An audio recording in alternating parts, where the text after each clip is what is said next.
Following her morning of gifts from Dorian, Selena joins the rest of the court at Temple in celebration of Yulmus. A child dressed like Deanna gifts the assassin with a gold arrow despite Selena's wishes to be ignored. That evening, Selena dresses with Philippa's help and crashes the Yulmus ball, much to Kale's chagrin and Dorian's pleasure. When it's clear Nehemia will not become the source of trouble for the evening, the assassin and the prince dance the night away and end the magical evening with a kiss. Certain another champion will be killed, Selena goes hunting in the passages only to find Cain and his otherworldly monster. Hi there! We're Book Talk for Book Talk with Jac and Amy, your book besties who take the novels you love seriously. This is Jac. And I'm Amy. We embrace and respect modern fantasy, romance, romantasy books written by women, and so it is in our nature to analyze these books as we would any other novel we might have dissected in school. With our combined 13 years of literary academic training, we use our education to analyze and give voice to reasons you may love or hate today's popular books. This week, we're discussing chapters 37 through 43 of Sarah J. Maas's debut novel, Throne of Glass. For a complete list of episodes and chapter breakdowns, be sure to check out our Instagram at the handle BookTok for BookTok. Before we dive in, let's talk about S.P.I.L.T. Spoilers, perspective and interpretation, language, and themes. Spoilers. While our discussion is about Throne of Glass, important context from the first 3 novels in the series will be discussed without spoiler warning. This is specifically Throne of Glass, Crown of Midnight, and Heir of Fire. This is not a read-along for anyone who hasn't read at least these 3 books, and you will be spoiled from here on out. So please take this as your only spoiler warning. For all those other spoilers beyond Heir of Fire and other SJM works, we will keep those to the Breadcrumbs and Broomsticks area at the end of the episode. Perspective and interpretation. What we discuss in this episode are strictly our personal interpretation of the text. We do not speak for Sarah J. Maas and in no way know her intentions for her books or characters. We also know our listeners have their own personal views and opinions, and we encourage you to share your thoughts with us because every perspective and interpretation is worth exploring. Language. Even though I try to keep my swearing at a minimum for the sake of my mother, explicit language does occur, and as I've been editing, you do not curse as much. I've been working on it. Okay. Themes. We also discuss some heavy themes throughout the podcast that can include themes of sex, violence, abuse, depression, self-harm, and death. While we will do our best to give trigger warnings for the darker themes, we will discuss these topics when they are important to the text. Listener discretion is advised. As always, we love keeping the conversation going because our listeners are so good at finding things we've overlooked or missed completely. You can share your interpretations of the text with us by posting on social media, tagging us in stories, sending us DMs, or submitting to the form on our website. We also post more exclusive content and host live streams for our Patreon supporters. You can find us at patreon.com/BookTok for BookTok. Each week we ask ourselves a question, and this week we ask, using literary lenses, which of the 2 males in Selena's life are a better fit for her? I'm excited for this one because we're going to debate both sides. Themes we see in this section include healing, dreams, and the power of names. In previous episodes, we've seen how Selena's perception of her surroundings have changed. And I bring that up because of Selena's red teeth. Now, last week, Selena woke up Yulmus morning to a bag of candy, ate a bunch of it, and her teeth were stained red. So we're now in chapter 37, and she's going to Temple with the rest of the court, taking part in the Yulmus holiday ritual, which is interesting because during Sam Heughan, she turned down Kale when he gave her that opportunity. So what has changed that would make her go to Temple this time around? And I think it has to do with the symbolism of her teeth. Quote, her teeth were still red. She didn't need anyone else noticing. We've talked a lot this season. Red is the color of Adarlan, of the king and Dorian's kingdom. And for her teeth to be red, for her mouth to be stained red, symbolizes her assimilation into this culture, into Adarlan, and it's only confirmed further by her presence at Temple, by participating essentially in court. Yeah, I love the red teeth and her being in Temple because last week we talked about her being compared to a demon several times in the last episode. And here she is now, still a little devil mouth in Temple. So I think it means when you're looking at the symbolism, where what does it mean for a demon to enter this temple? Now, I think you can take that in different ways. How is she interacting with people? But then you can also literally look at this as she's a demon or, quote unquote, the enemy entering this glass temple, which we're about to go into, which is a clear representation of the King of Adarlan. Right, because it's made of glass. Quote, the temple was a beautiful space built entirely from glass. The limestone covering the floor was all that remained of the original stone temple, which the King of Adarlan had destroyed when he decided to replace it with the glass structure. So we can see Celaena's presence in two different ways. On one hand, she's appreciating the artifice of Adarlan, the glass structure, despite her earlier abhorrence at the start of the novel. It's almost like she can see the good in the bad, like she can appreciate the good in Dorian and still hate his father and what his father has done. Like Jac said, though, at the same time, it's almost like she's a wolf in sheep's clothing. She's the demon in the temple that's trying to hide. It's a fun way to see how both can be true, I think, right now. Yeah. Just using red teeth, just stained from candy, one symbol. Absolutely. I do find it curious that the King of Adarlan, who we know to be possessed, has all of his structures built of glass. Like, he's destroyed the stone structures, he's built glass structures. And if I think of that symbolically, it's as if he's trying to convince others he has nothing to hide. Like, look at me. I am great. I am perfect. And I have nothing going on behind closed doors. It is so funny how much glass and transparency and light, when you look at it, is really a representation of lies. Like, we've talked about this before, where the truth is uncovered with moonlight, and lies and manipulation and something that's, we'll just say, not right is normally in daylight. So you have this building and she talks about the light and things being very clear going inside of it. So immediately I'm like, oh, that's a big sign for me that lies are happening. Now, Amy's about to say that Chaol and Celaena are about to be like siblings, but I'm doubling down on Daddy Chaol, because that episode went out last week and people were just like, so this is going to hurt my feelings then. Like, another person was like, they said, I don't want to put them on blast, but they're like, I thought I understood my daddy issues. I didn't realize how much more there was. Anyway, so Chaol tells her, quote, sit down, Chaol growled, pulling her green gown. She made a face and dropped into the cushioned bench. Several people stared at her. It's like a father and their child. It's true. I can see it. There is a familiarity. Yeah. Between these two. Like, Celaena falls asleep on Chaol's shoulder. Yep. Chaol also falls asleep. They nag and poke at each other. They tease each other, which is why maybe I picked siblings, because it reminds me of me and my siblings. But it is definitely familial for sure. Yeah, I think it's I think what's funny is that we describe familial relationships sometimes just mean familial relationships. You know what I mean? Like, the things that you're pointing out, it is like they're kind of buddy, and, we can look at it as very sibling or, father-daughter, but, it's just them becoming more similar to the two, in that they're becoming more mirrored. And I think that we're going to get more of this mirrored similarities between the two as we go on. During the end of the temple ritual, there's this process where there are 9 children dressed up as the gods, and they enter the temple blindfolded. And they are supposed to wander the pews and pick a random person to give gifts. It's a very, very strange ritual. I was into it. I would love to see this in practice. I would love to get presents. Well, yeah, that's, I knew when you said you would love to see it, that was the goal. The child, dressed as, quote, Deanna, goddess of the hunt and maidens, approached. Celaena shifted from one foot to the other, wishing she hadn't demanded that Chaol give her the aisle seat.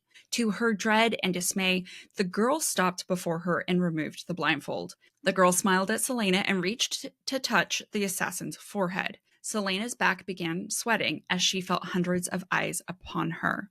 Is it perhaps that in this moment, Celaena is worried about someone drawing attention to her? Remember, she's got that red mouth. She's feeling insecure, and maybe worried someone will recognize her for who she is. Totally. I mean, like, the fact that the goddess of the hunt came to her, and, she's hunting humans, a lot of that has to It makes sense. And there's like, this otherworldly fairy situation that just kind of, Right. I think she's just constantly on edge. Yeah. And the fact that she gives her a golden arrow is a Oh, little bit on the nose. right.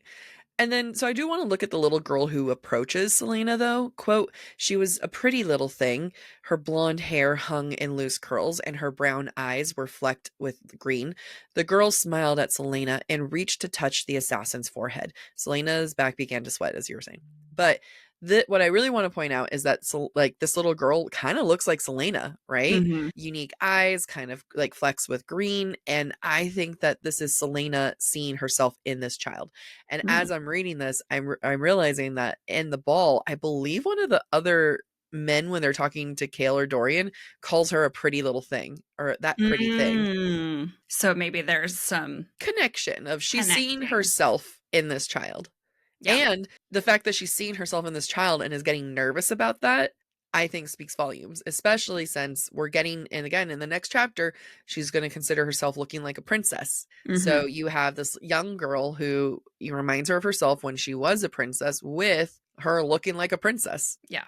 Yeah.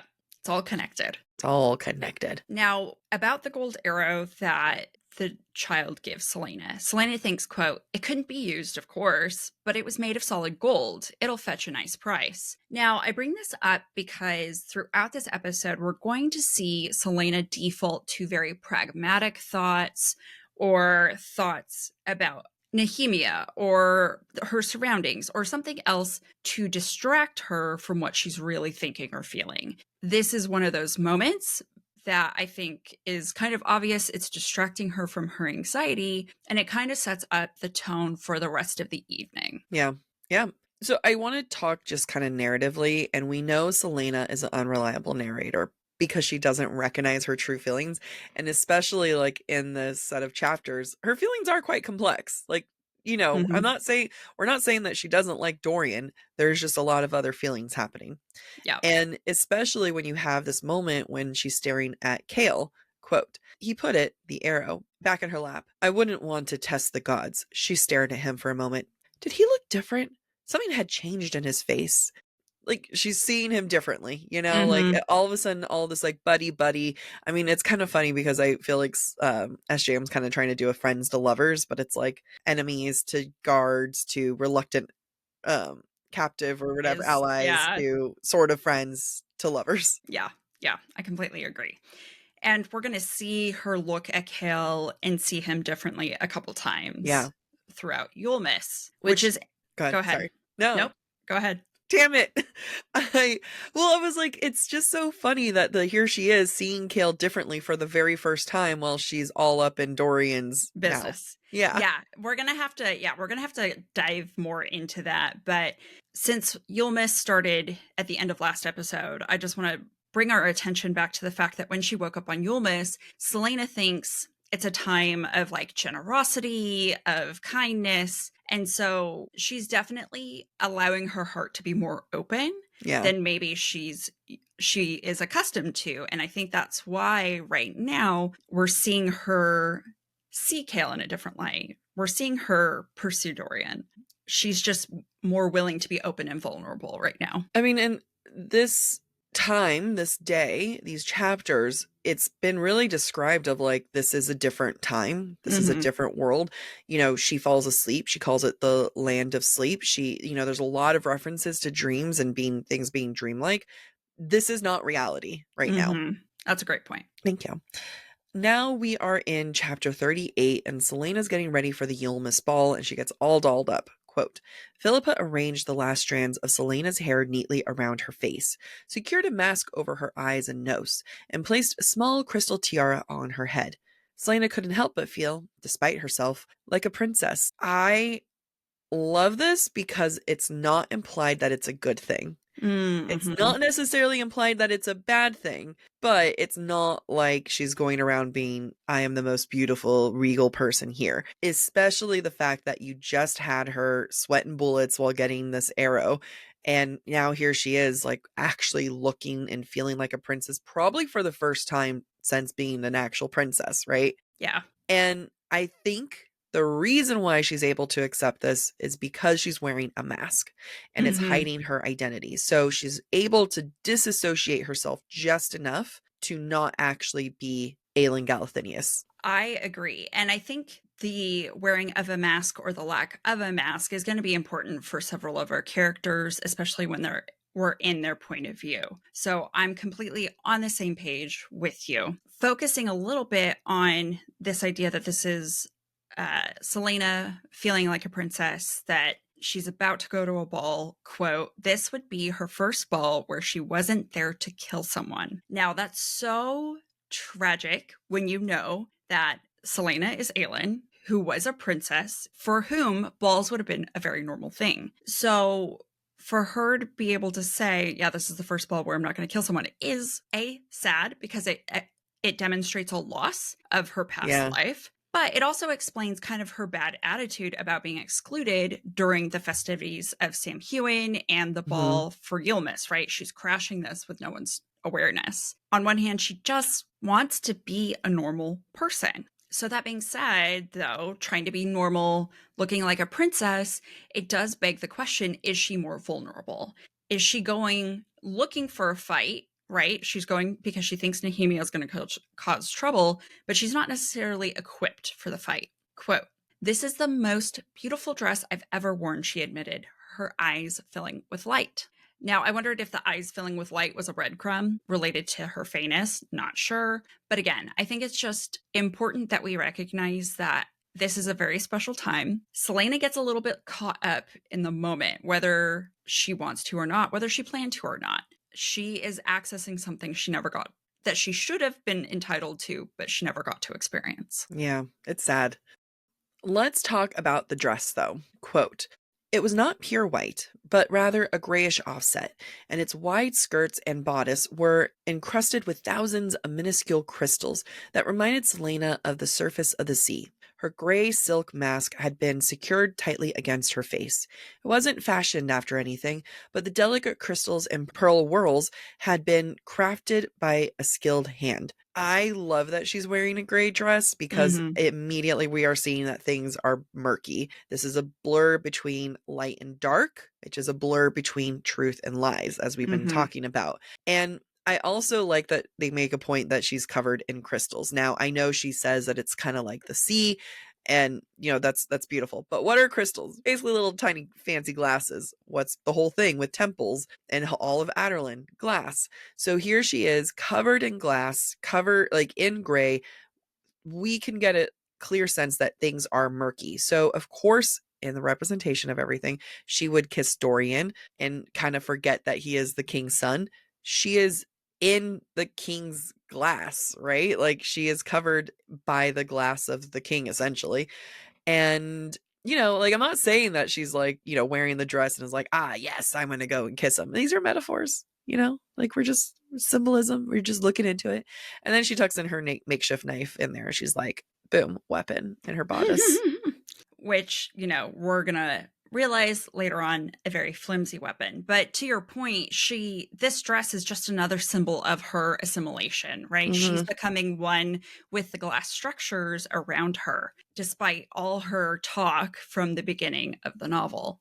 Now, let's remember again why Selena's going to this ball. It's to make sure Nehemia doesn't summon a monster to kill everyone. Quote, you could win the hand of a king looking like that, said Philippa, or perhaps a crown prince will do.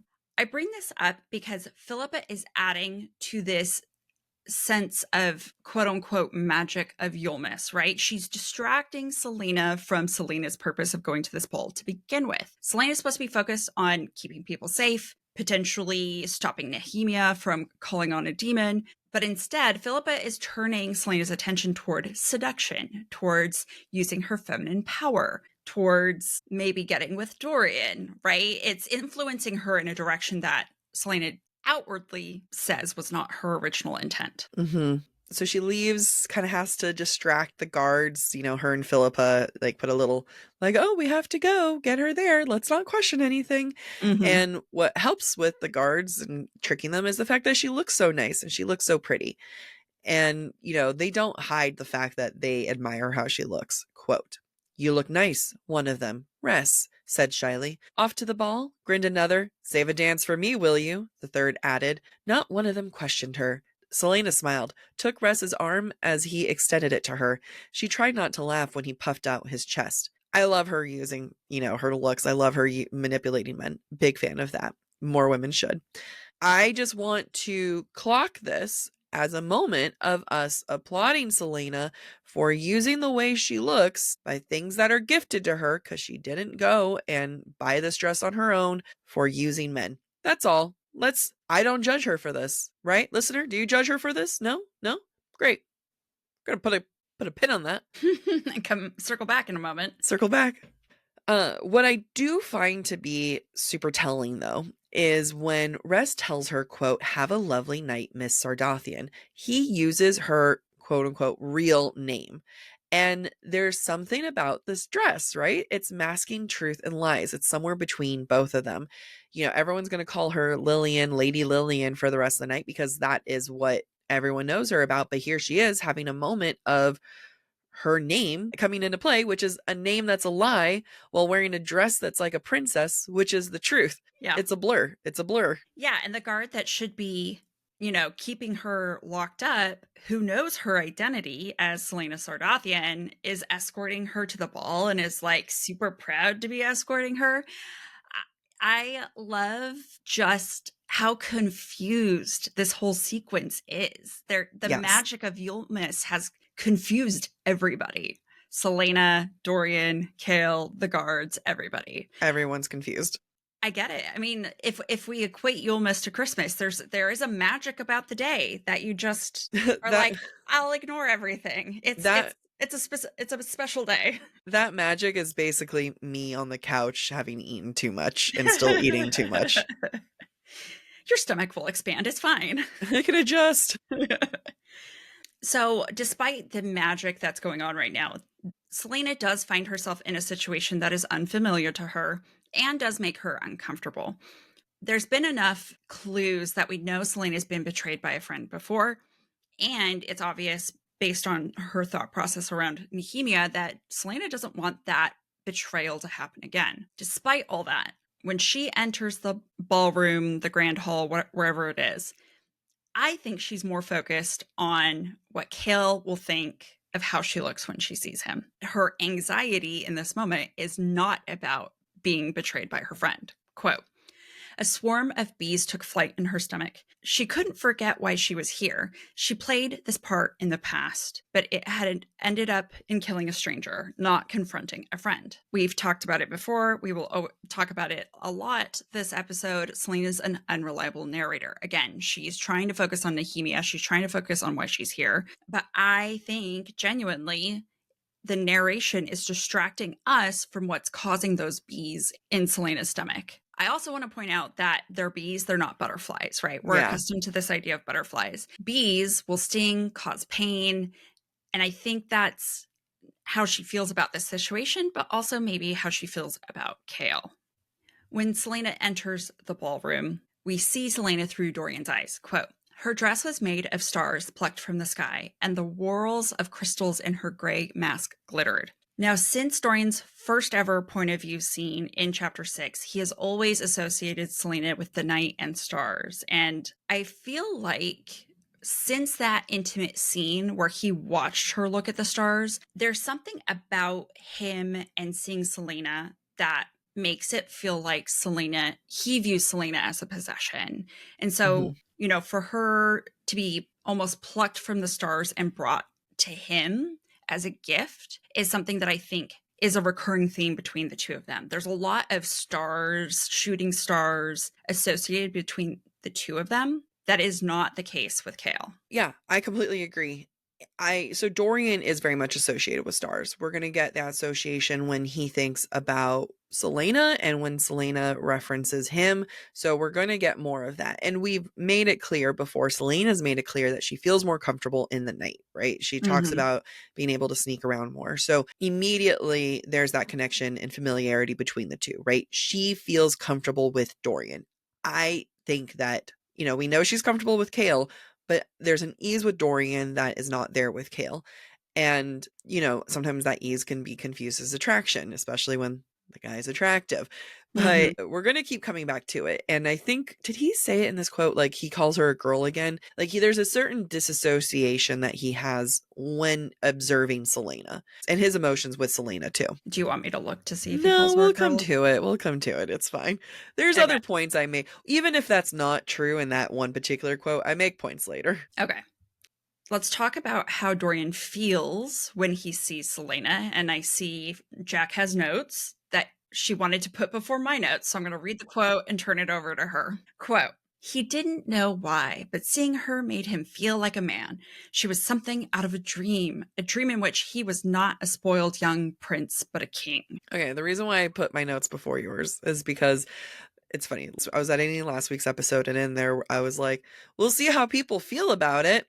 Some people don't like it. They don't like how hard we are on Dorian or Selena. So this is me coming in with the preface saying, okay, we are going to identify the fact that him looking at Selena inspires something within him where he's not a spoiled young prince, but a king, the ownership, the one who owns and rules everything.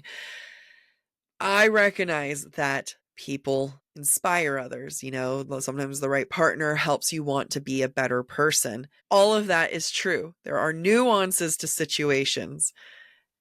Welcome to the butt. But like, one, this is literally what we're doing is to kind of get into the like nitty gritty of it. Two, let's talk about the fact that he has never really talked to Selena or listed qualities of her that does not relate to him. Like, it always kind Mhm. of comes back to him. And, he says something about, like, he talks about it like kind of being out of a dream, that he is in a dream version of himself, a dream in which he was not a spoiled young prince. So all of this is not real. And earlier, like I said, she was, when Selena fell asleep at the temple, she entered the land of sleep. So they're both dreaming metaphorically. This isn't real for either of them. Plus, he's using like the type of man, not a prince, but like a king and a leader. And all of this is what he feels, but not actually. She doesn't actually inspire this from him, and he doesn't actually think about her very often. It's how he feels. Right, right, All right, right. now let's go off. Well, and just to further your point, it's he feels like a king, but nothing he does is kingly when he's inspired by her. Anyway, so I when I read this quote, I see a power differential, right? I see the fact that Dorian ultimately possesses Selena, right? He got her out of jail, he's making her participate in this competition. And there's this pride when she's dressed up so beautiful and enters the room that he's like, proud of my possession. Yep, That's what makes him feel like a that's man. my champion. Yeah. Right. Exactly. Exactly.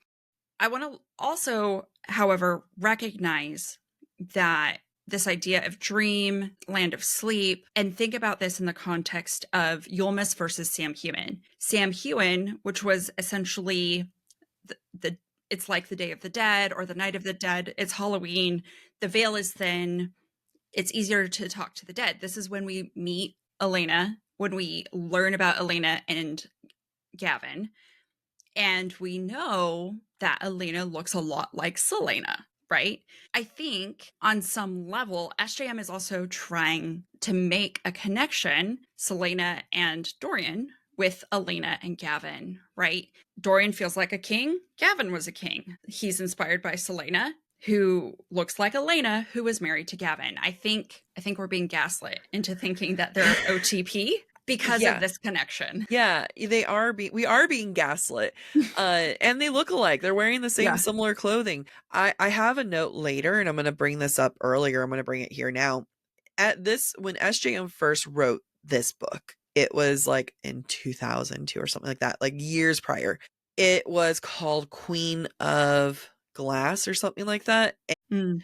Selena ends up marrying Dorian in that Mm. version. And then she reworked it. And then Selena got with Kale. He was OTP. And Rowan still exists for all these things. He was just kind of a mentor. And, I'm not gonna get into who she ends up with because we talk about, well, All right, I will say slight spoiler, and I don't think that this is going to be, anyone's going to be rocked by it, but she doesn't yet end up with Kale or Dorian, and that's part of like, what's so entertaining about this whole concept. But I think what we're really seeing here are some of these like original drafts where she does end up with Dorian and she does end up with Kale. I can believe both sometimes because both of those past drafts are coming into play here, which is kind of nice because I think when an author is writing characters that they know are OTP, you kind of, it's hard to make love triangles a thing because you're just like, no, but I want them to get together. Right, right.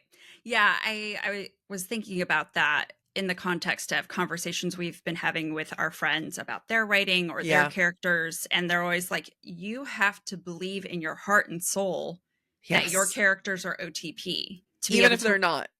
even if they're not, in order for you to write it and write it convincingly. And that must be so hard because I'm always like, I just want to get to the good part where my two characters who love each other are supposed to love each other. I mean, that's what I will always applaud Akatar because I was fooled. Yeah, we all were. Yeah. Kale sees Selena enter the ball, and it's not surprising to any of us that he is upset because she is on display for everyone to see. Selena fights back, quote, "How can I be the king's champion if you don't trust me?" Actually, that was a question she really wanted to know the answer to. The irony of this moment, though, is that a handful of chapters ago, we learned from Kale's point of view that he actually does trust Selena against his better judgment. And that's why he gives up so quickly, right? He's like, oh, fine. Okay, stay.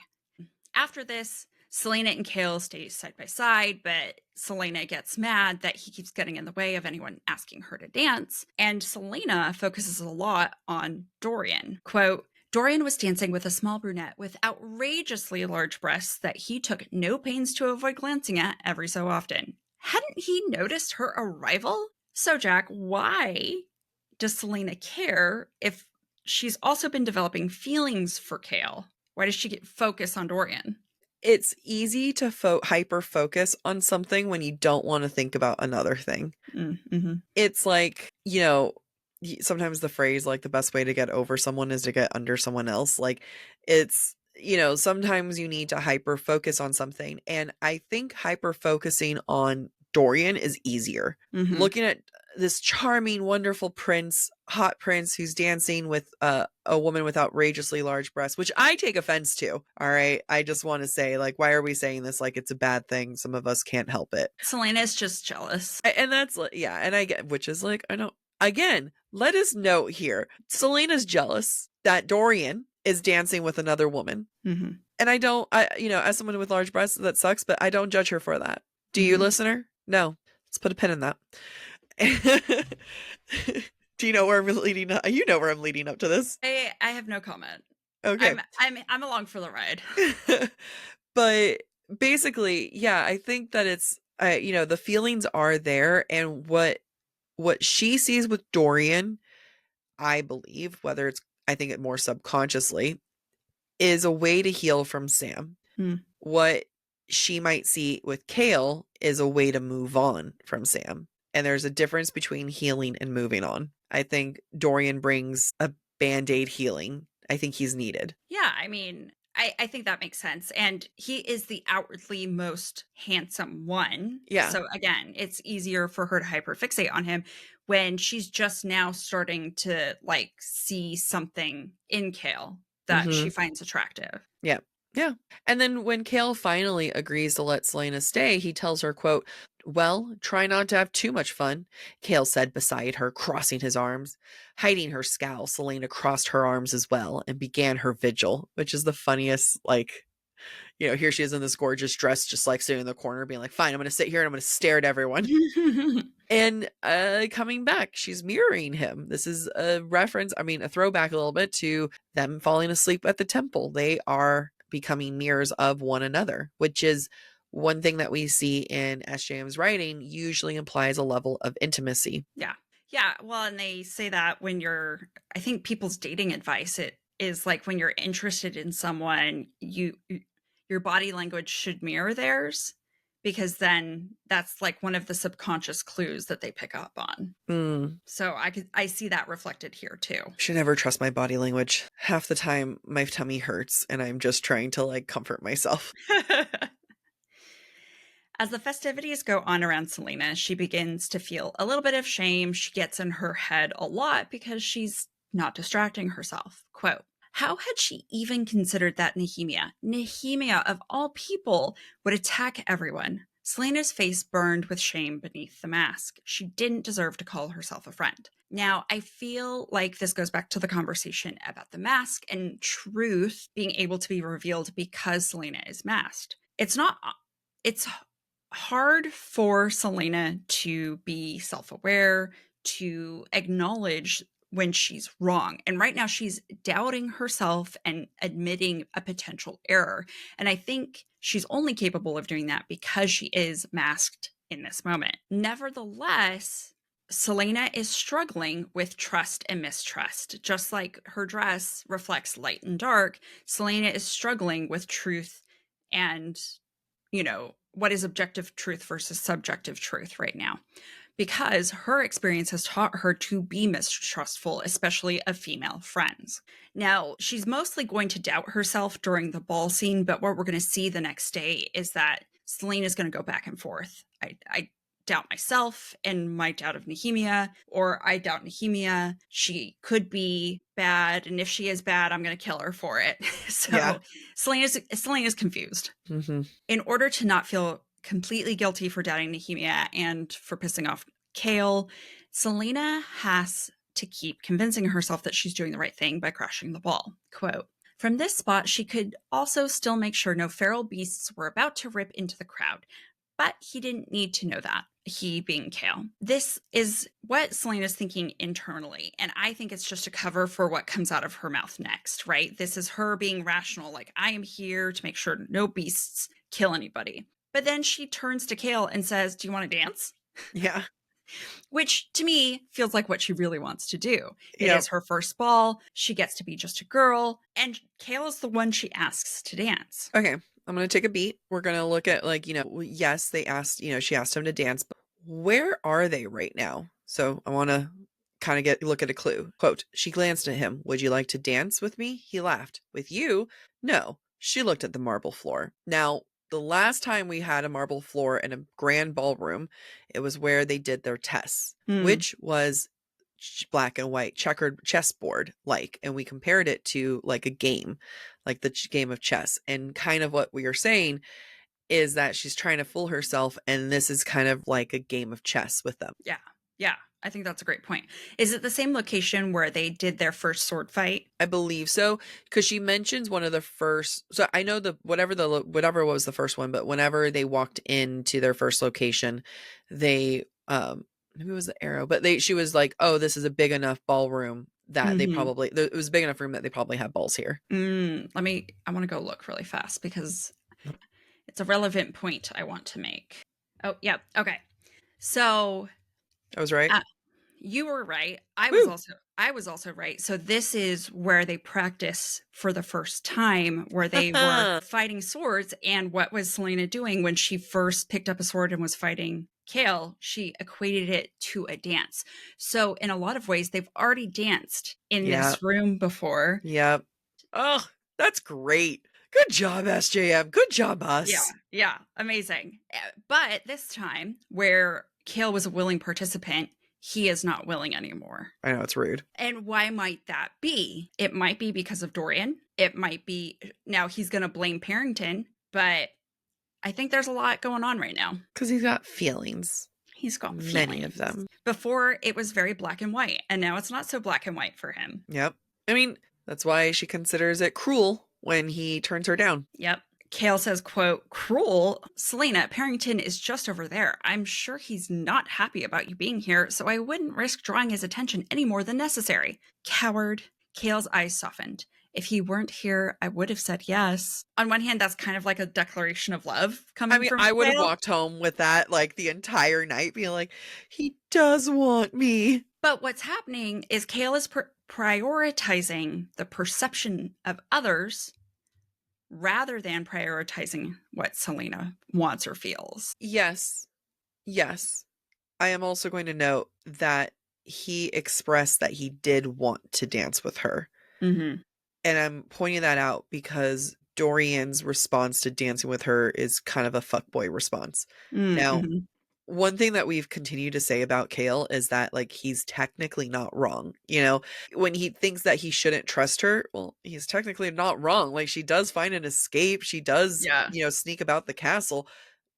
Like, is he wrong? Yeah, like, she's a good person, you don't have to worry about it, but everything that he's saying is technically not wrong. Should he dance with the beautiful girl who asked him to dance? Yes, but he's also technically not wrong because Parrington does notice and then starts planning her death, So it's like, eh. Yeah.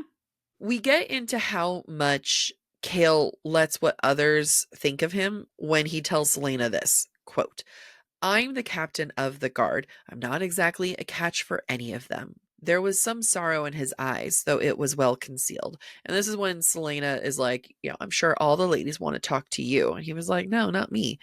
And it's just so sad. Like, we're getting a lot more emotions from him than with, like, vulnerability from him than we've seen Mm-hmm. this entire book. And rather than Selena hyperfixating on him, she's hyperfixating on Dorian. Right. Well, because it's easier to understand extreme hotness than it is to understand Extreme hu- emotions. well, humility, right? Yeah. Kale is humble.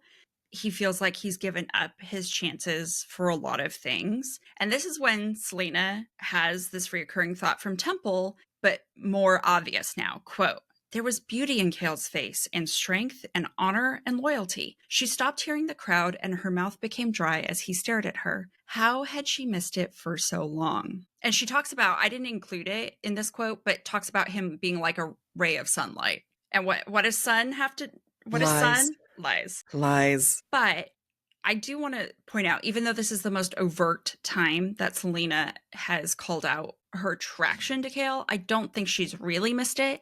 This is just the only time she's been able to admit it to herself because she's wearing a mask. To your point that she's wearing a mask, I'm going to bring this back to the dress, right? It's gray. It's neither black or white. And the truth starts to bend with everything going on with her emotions and her feelings and what Kale's saying.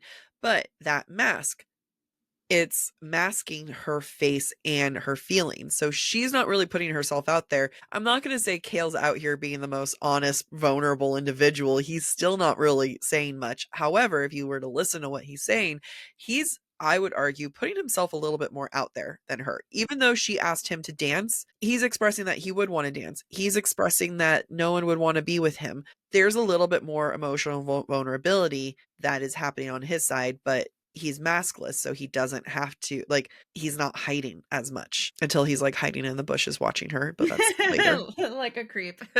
It's a romantic creep. But again, Selena starts to allow herself to get distracted by Dorian in order to mask her true feelings from herself and from the reader. Quote, Dorian was alarmingly handsome in his pewter tunic. One might say it matched her dress. And, this is one of those like, and so they fit perfectly. We're going to have them fit wonderfully. And they're going to dance and only look at each other and they're going to dance all night. But again, they're wearing gray. The truths are mixing. Things are half right. Are they a good pair? Yeah. Are they the right pair? No. And we get this moment when Selena sees Dorian and she gets really excited about him. And it says, quote, Dorian's gaze met hers and Selena's blood turned into shooting stars. I mean, when you think about Kale and the buzzing of bees, and then you think about Dorian with shooting stars as her blood, yeah, shooting stars sounds a lot nicer than, Yeah. a horde, like a whole thing of bees in your stomach. And so, yeah, she's going to feel more comfortable in his presence. She feels comfortable under the stars. Mm-hmm. And I feel like these scenes, you're really seeing how much SJM is like, and now she ends up with him. No, she ends up with him. Yeah. And none of you bitches will know. So I read Throne of Glass after I read ACOTAR and Crescent City. And if I hadn't already known who Selena ended up with because of Instagram, I would have assumed Aelin and Dorian ended up together because this idea of blood turning to shooting stars, it's very Feyre Reese coded. Yeah. It's very Bryson Hunt coded. I can see why or how Dorian was originally the intended love interest. I struggled with it, not knowing when I went into this. Sorry, I didn't mean to cut you off. I apologize. okay. But I didn't know. Like, back in my day, there was no fan art. There wasn't paying attention to fan art. But because I read it a long time ago, and I had no idea, and I struggled with it. I was like, what are you telling me she doesn't end up with the hot prince? Because it's very coded for her to end up with him. Yeah. But we can see also at the same time how SJM has reworked it so that she's just gaslighting us. And then the other half the time, I can see how she's making it so that Kale is OTP. Yeah. Gaslit again. Gaslit again. I get it enough from men. I don't need it from my authors. No, I actually really appreciate it because I do too. If you're an experienced reader, you pick up on these cues that authors leave. And so that she's doing the right thing by leaving these cues if she wants to fool us. But the thing is, no one's an experienced reader when they're reading for the first time. You're just kind of on for the ride. Yeah, that's true. That's true. So let's continue this interaction between Dorian and Selena. Quote, Dorian caressed her back and she looked at him. Her heart jumped into a gallop and Kale dissolved from her thoughts like dew beneath the morning sun. She felt bad for forgetting him, but oh, she wanted Dorian. She couldn't deny it. She wanted him. So, first of all, Kale, again, associated with the morning sun, associated with, instead of lies, I'm just going to say the opposite of what she is. Yes. So, in this moment, I have to ask, is she forgetting Kale or is she punishing Kale for rejecting her from dancing, essentially? Yeah. I take this as nothing to do with Kale and everything to do with Sam. Okay. I mean, like, yes, I think there's a little bit of punishment for Kale, of like, oh, you don't want to dance with me? Well, guess what, bitch? Like, I'm going to dance with this guy over here. Samesies. If I could, I would. But, I really want to look at the fact that she wants him. She does want this. Like, and then later on when she's kissing him, she goes, I like this. I like this. Mm-hmm. I like it. It really feels like her being surprised about wanting something for the first time post Sam. Yeah. Makes sense. Dorian, though, the dick of all dicks to poor Kale. Reminder, listener, like chapters and chapters ago, Kale was like, oh, she's not all that bad. And Dorian's like, great, I'm going to go hit on her now. And Dorian, at this point, straight up dismisses Kale to leave. Quote, just take the night off. It'll do you some good, he said over his shoulder, though the merriness faded from his tone. That is a dismissal. That is you can get out of here. I don't go away. Mm-hmm. Do not mess with my situation here. And I don't want to say that it's not that Dorian isn't attracted to Selena, but we've only seen him attracted to her through the lens of himself, right? Mm-hmm. It was a rebellion to his mom. It was a way to become a man. It is a way to be separate and different than what he's used to. It's a way for him to be entertained and not bored. Mm-hmm. There's never a moment where it's like, wow, this vulnerable, strong, incredible woman is what I'm attracted to. Time and time again, Kale has said things like that. I mean, not that I'm attracted to, but he's recognized her pain, her struggles, her everything that she's gone through over time, not immediately. It's not like he got this to her right away. It took time. I think Dorian does like her. I think that there are emotions involved, but two things can be true. So they're getting ready to dance, right? And Selena kind of gives Dorian a little bit of crap about so you're busy dancing with all those other women. And his response to that is, quote, I'm here, aren't I? Her heart tightened and she realized it wasn't the answer she'd been hoping for. What did she want from him? That is the most fuckboy well, I'm here, aren't I? Yeah. No. Be there when it mattered. Be there when you showed up, when you're arrived right away. Yeah. Yeah, for someone who's so into her, he's playing hard to get, which doesn't feel genuine. I don't know if he's playing hard to get or if he just doesn't know how to give anything of himself. Yeah. And I think sometimes we as people forget, kind of confuse the two of oh, well, if I keep pushing, he'll give, but it's not what we're getting from him. And, she's confused. She recognizes that she's confused of what does she want from him. Well, she's going to keep trying to find it, but she's not going to get it. We enter chapter 39 and we are in Dorian's point of view. Quote, he was lost in a world of which he'd always dreamed. This is when he's dancing with Selena. Mm-hmm. Again, it's a dream. This isn't real. And a world of which he'd always dreamed. That world is not a world where he's with Selena. That world is a world where he is a man and a king. And free of his mother and father. And part of that is because Selena is a symbol of rebellion and not someone that his mother would necessarily pick for him. Not that his mother really knows who she is at this point. There's this moment, though, when they're dancing that Selena refuses to send her puppy that Dorian gifted to her to the kennels while she's at the ball. Instead, she's like, it's in my bedroom. Dorian reacts, and I think it's in response to the kindness of her related to the puppy, or because she's the puppy. I don't know. Quote, he suddenly felt the urge to kiss her hard upon the mouth. But this, what he felt, it could never be real, because once the ball was over, she would go back to being an assassin and he would still be a prince. Dorian swallowed hard. For tonight, though, it's really giving Cinderella vibes right now. Yeah. Of like, when the clock strikes midnight, this will all be over. Again, they're seduced by the magic of Yulmus. They're confused.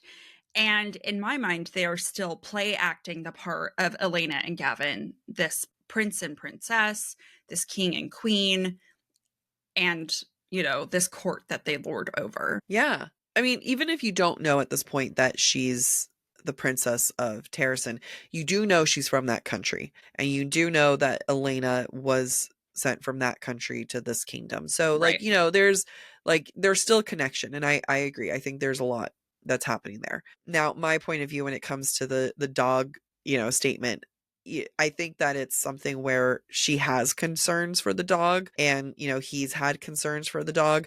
And like we said, she is the dog. So it's kind of like, oh, you care about the same thing I care about, which is you. That's good. You know, there's people are like, what the fuck are you talking about? Like, Yeah. in our minds, I can tell this makes sense. In other people's minds, I can understand why it's confusing.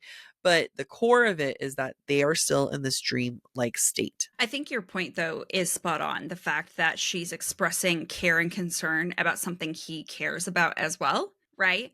That makes him feel like he's connected to her instead of being like, this is a normal human thing to do. Like, this is what empathy means. Well, I know you don't get bonus points for liking animals. Okay, anyway, but coming back to this, I would like to double down. It is Selena expressing an interest in something that he gave her and something that interests him. Not, oh, I learned this about you. Not, Yeah. oh, you taught me something interesting. Yeah. It's still coming back to him. Yep. Like, Absolutely. and not that that's a bad thing. Like, this guy, oh, listeners, guess what? I was asked out on a date. But he was like, oh, like, you want to go to a bookstore? And I was like, heart aflutter. But I'm like, oh, you are saying, you're repeating what I said of what I like. Which is fair. Like, I'm Dorian. That's okay. Now, off on the side, Kale is watching Dorian and Selena dance together, and he just really can't be honest with himself. And remember, he's not wearing a mask, so he's not really free to be honest. And he was being vulnerable before, and Selena kind of shot him down. Dorian took her away. The boy's confused. So despite what he said about he would have danced with her, quote, he wouldn't have danced with her anyway, and he was glad he hadn't worked up the nerve to ask her, not after seeing the color that Duke Barrington's face turned upon discovering the pair. I bring this up because in the first half of the novel, Kale's point of view was like a compass. It righted our understanding of the world and of Selena because his point of view was the most honest point of view. Now we're learning he has also become an unreliable narrator. His feelings are getting in the way of him being able to be honest. And that's important for the rest of this book and the books to come. Yeah. There is a fun little moment, though, with Otho. As Otho talks to Kale, quote, you didn't dine with us anymore. I stopped dining at your table 3 years ago, Otho. You should come back. We miss your conversation. It was a lie. Otho only wanted information about the foreign young lady. I think this is a good moment of coming back to food is power and information. So we've talked a lot in other seasons. Go back to our ACOTAR season that food is power.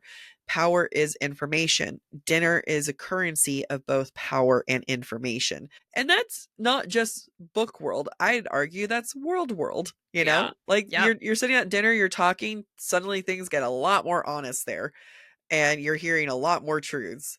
yeah, I sorry, I just had a flashback. We went to Romantasy Con. I love the dinners that we had. It's the best.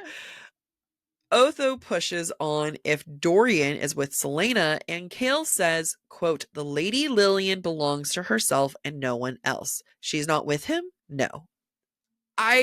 How do you not immediately look at this and say, he's the one who gets her more? Mm-hmm.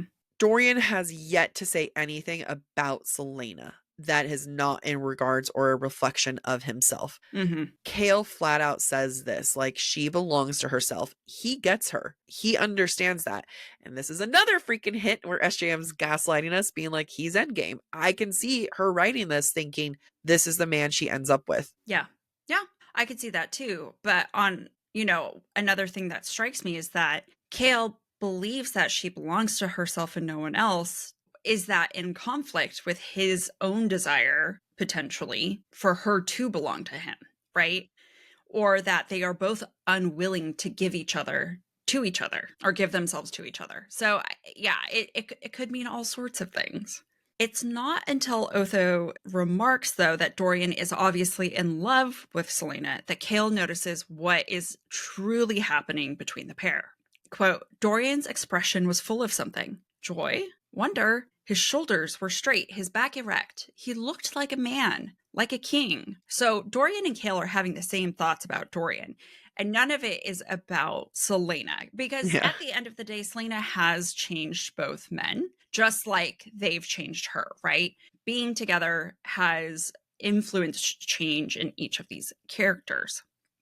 However, Kale also is quick to note, quote, but Selena wasn't in love with Dorian. Otho hadn't said that. He had seen no attachment on her part, and Selena would never be that stupid.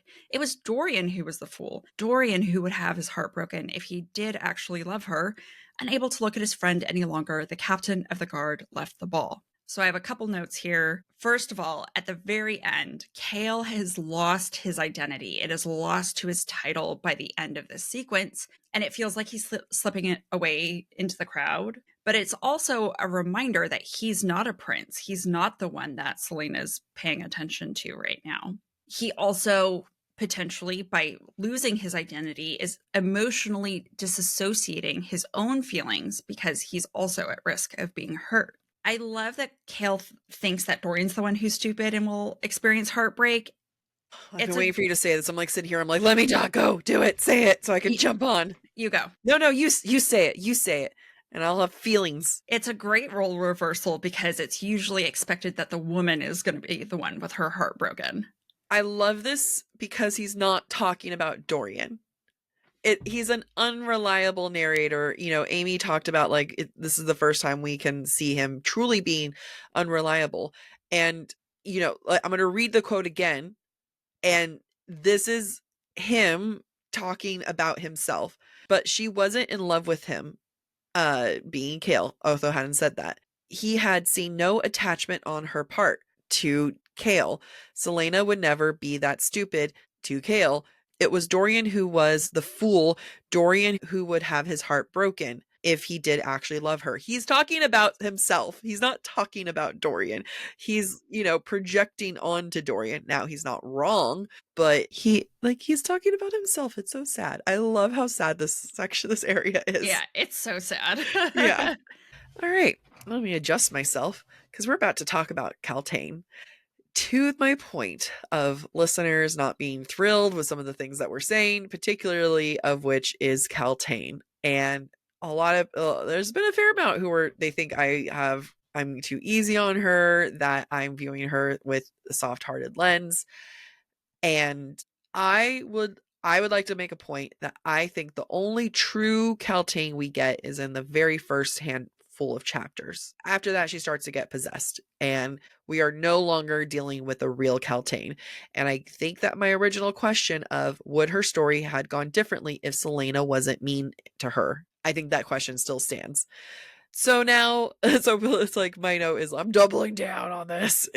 I think, but I do ask you, dear listener, to hear us out. Kaltain admires her own outfit. Quote, it was all a gift from Parrington, of course, along with the jewelry that decorated much of her neck and arms. It was certainly not the dull, drab mess of crystal that conniving harlot wore. All right, so people might look at this and be like, look, she's a bitch. Like, can't you see? Literally, Selena was gifted all of her clothes too. She didn't go out and earn this. That was all gifted to her.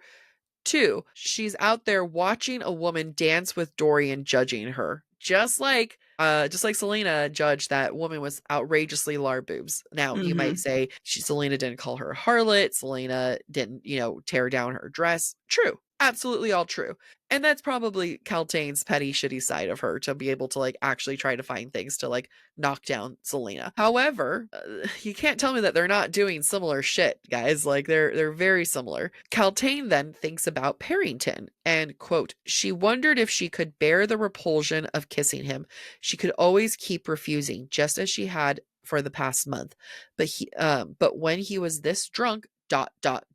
How does anyone read this and not feel absolutely heartbroken and see how tragic her story is? Like, this is not consent. Her father arranged this marriage. She is being forced onto this man.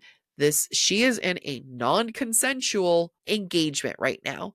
And does she get riches and nice things from him? Yes. Does she try to find the silver lining? Sure.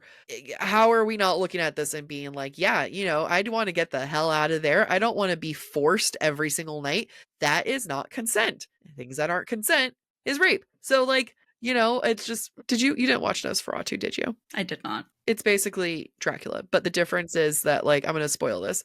The very end, the main Lily Rose Depp, she basically has sex with Nosferatu until he dies, right? And people are like, oh, this is profound, I'm like, she was essentially raped to death. She didn't want to be with him. She sacrificed her body. And again, that's not consent. That was not an empowering moment for her. That was her using her body and giving something up of herself to sacrifice, and her being sexually assaulted to the very end saves everyone. All these men. Fucking stupid movie. Sorry. I'm back. Issues. Me or the world? No. The world. The world, yes. So we do get Kaltain, who is jealous of Selena and Dorian, but we then get this moment. And I know we'll probably flag a lot of this in the breadcrumbs, but like I am going to ride this Kaltain train until the bitter end, until she does something outrageously inappropriate. And here is this quote. A precipice opened before her. Her head gave a brief, faint throb of pain. There was no other options now. Lillian had to be eliminated. When her head hurts, that is the possession happening. When she has a headache, when there's these sudden thoughts like that, that is a possession. That is not her thoughts. Even if there is a kernel of her dislike of Selena, it is blown up to the 1,000,000th degree. We cannot judge her for those moments because she also doesn't have any friends to be like, hey, bestie, maybe you shouldn't want to kill people. Yeah, maybe that's not normal. Yeah. Hey, girly pop. No, I completely agree with you. And it's arguable maybe we've never really known the true Kaltain because she had a headache when we first saw her from Selena's point of view. Yeah, you did. Can I just throw something at you through the computer? You're right. We've never known the true Kaltain. She was possessed from the beginning. Fuck! You okay? No, I'm not. But you may continue. You just made a really good point. You should fear for yourself tomorrow. Moving back to Selena, let's remember how she started this chapter. She felt as if she were a princess. We've seen her live this one night to the fullest, this Yulmus, experiencing as much as she could of what her life might have been like had her parents remained alive, and what it would have been like for her to have the attention of a prince all night, which again, maybe these two would have been betrothed to each other if her parents were alive. Who knows? Quote, she smiled to herself, picking at her nails as they entered the hallway that led to her rooms. The rush of having Dorian look only at her, talk only to her, treat her as if she were his equal and more hadn't yet worn off. This is, a great empowering feeling, right? She feels like they were equals, which, breadcrumb she is, and she's enjoying that. But when Dorian actually starts kissing her, she thinks of Endovier. Quote, her eyes opened. Endovier, why was she kissing the crown prince of Aderlin? And I bring this up because we've seen each of these characters take a moment to emotionally disassociate from what's happening around them, right? She's enjoying this moment with Dorian, but has to disassociate from it to remind herself, like, oh, this is a bad thing. And in doing so, removes the intimacy of what the connection that they're having or the kissing that's happening. Yeah.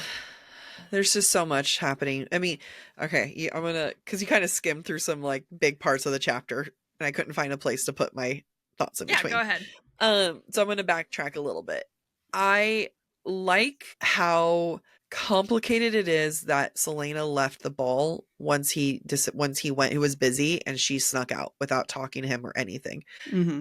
I think that it speaks to her almost feeling like, I got something, now I'm out. Like Mm-hmm. I don't need any more. I'm happy with where what I am. And then you have him waiting outside the hallway for her, right? Like outside her bedroom. And she notes that like he must have like really hustled to get here before her. And she even goes inside saying, let the guards think what they will, when, Mm-hmm. when Dorian goes inside with her.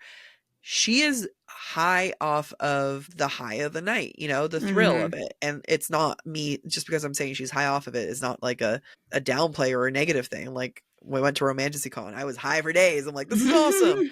Sometimes literally she is living like this endorphins right now. She's living off of that. And I think you flagged it perfectly when you said that it's her feeling like an equal, because she got to actually be a princess for the first time ever. She got to look like a princess, feel like a princess, be an equal like a princess. And Mm-hmm. of course, that would then mean that the reminder of Endovier of who he was would be even more sobering, because in this dreamlike state, she's not this princess of Terrasen right now. She is the former princess of Terrasen. She's been brought down. Her family's been murdered. You can't hide that.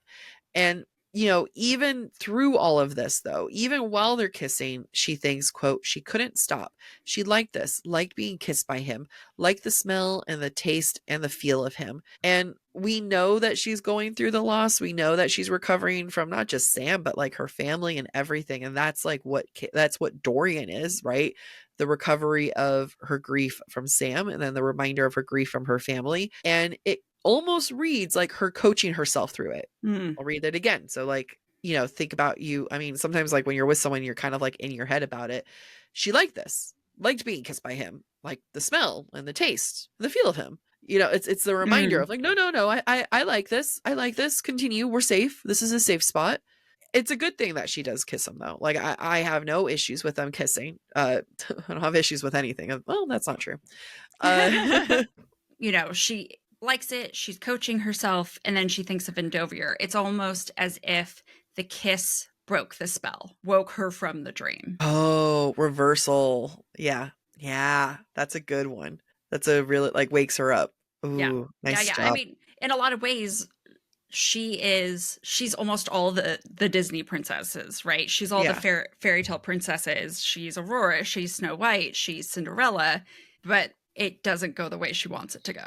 The dream Absolutely. ends, reality sets back in. Absolutely. Even when she kicks him out, and he's like so into it, he's like, hey, I'm still smiling. And, even though she reminds herself that, about Endovier, she still kisses him again, because he kind of Yeah. like, she says goodnight, closes the door on him, and he kisses her one more time. So it's not like a full sobering Yeah. situation. Yeah. But, he said, like, she says goodnight, goodbye.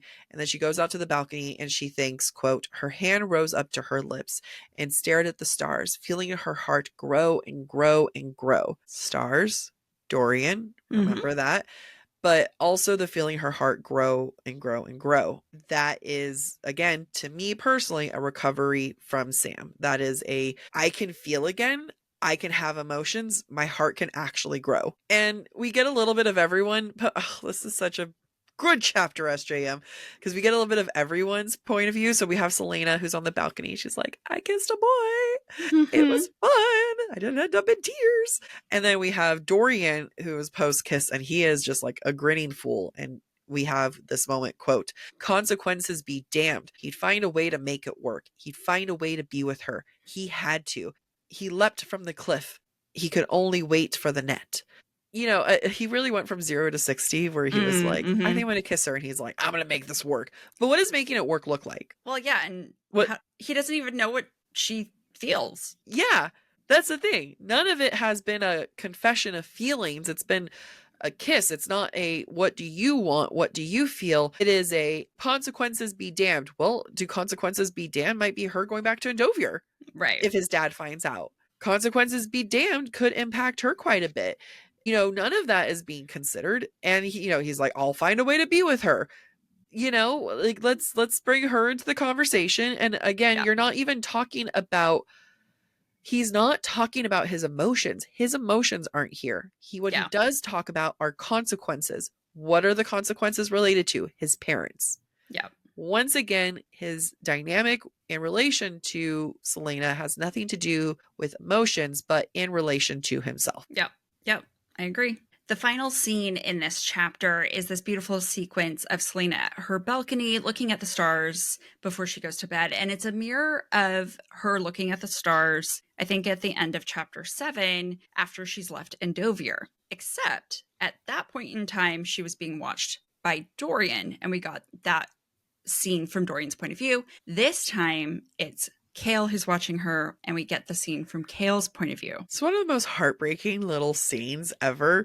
I want to read the quote. She seemed young, no, new. It made his chest ache. Still he watched until she sighed and went inside. She never bothered to look below. Oh! Yes, this is heartbreaking, but I want to flag that Cale sees Selena, not just young, but new. New. Yeah. These are two things. She is young, but what is new? The fact that she is able to feel again post Sam. Yeah. This is a new version of her that is new to Selena, is new to everyone else, and that she's able to feel attraction again. She's able to feel her heart grow, but she never bothered to look down. Because she was too busy looking at the stars that remind her of Dorian. Oh, or her family. Or her family. Yeah. But like I'm just stars, saying, yeah. we keep saying stars and Dorian, but yes, No. like she's just looking up above and he's below. Always look in your surroundings. You never know what man is watching you. Yeah. That sounds creepy, and it is. We now enter chapter 40, and it is the day after Yulemas. Selena has slept in, and when the sun hits her face, she winces. If Cale is sunlight, then in my point of view, this is another confirmation that she is rejecting him. Love that so freaking much. And if you think about the fact that she slept half the day away and didn't notice, just like she didn't notice Cale the night before outside her window. I think that's a great point. Dorian enters the bedroom and he's just being casual, and Selena seems kind of put off that Dorian is acting calm and collected. Quote, was he acting that way for show? Or was their kiss just not that important to him? Now, I think these are normal, thoughts after the first time you kiss someone, but I bring it up because she's in the habit of doubting everyone right now, and that's going to play into the rest of the day as well. Yeah, it's a beginning of a pattern. Yeah, it's a beginning of a pattern, and it also is a signal to us that the magic of Yulemas has disappeared, right? Because she was so open and generous and ashamed that she was doubting Nehemia, but we're coming back now to reality, and she's doubting everyone in reality. Yeah. And that, was like happy to be back in reality where everyone should be questioned. Yeah. Selena decides to name her dog Fleetfoot and tells Dorian the name will, quote, mean something when she outruns all of your purebreds. Remember that Fleetfoot is a metaphor for Selena, and, as Cale said, she belongs to herself. Yeah. She's going to outrun all these bitches. In a lot of ways, Selena's talking about herself, right? She's going to outdo all the women around Dorian. She's going to outdo the competitors who are fighting for King's Champion title. It feels a lot like she's goading him right now. When Dorian actually wants to talk to Selena about the kiss, Selena reacts in a way I didn't quite expect for someone who was like, does it not mean anything to him? Quote, Selena wanted to throw herself from the balcony. I mean, on one hand, she's 18, so I get it. Yeah. I mean, at the end of the day, we recognize this. Yeah. She's an 18-year-old girl. That's why. Yeah. Dorian then begins to tease her that she liked kissing him because of something she says, and she tells him to go away. Quote, she flung herself onto her pillows, pulling the blankets above her head. She was going to die from embarrassment. It's very girlish, right? She is young with limited experience, and it makes her very unassassin-like, which I think is almost like it's trying to bring back the magic of Yulmus again.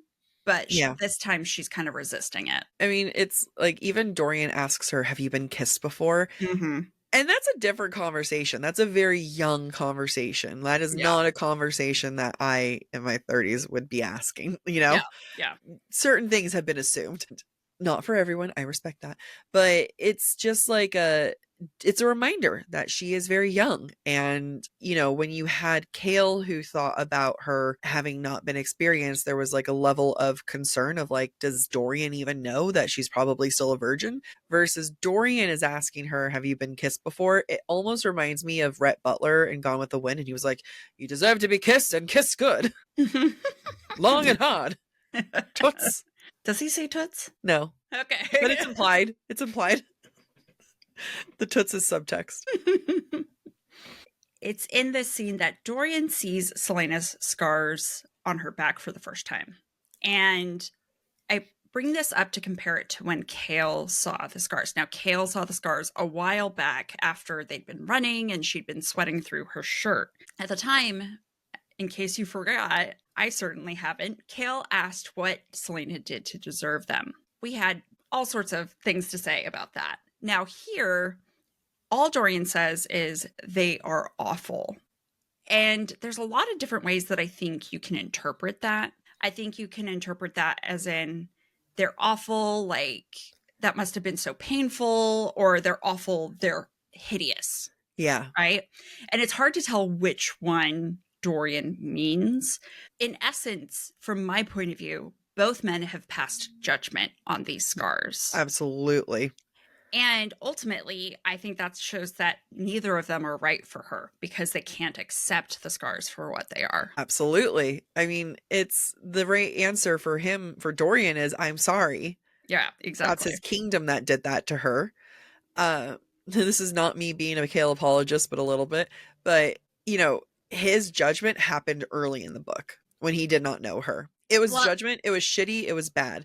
But it was earlier. Dorian knows better, knows more, and should say more. But both suck. Like I want to make that, yes. Yeah. I think if the timing was reversed, we would expect more from Kale, right? Yeah. Yes.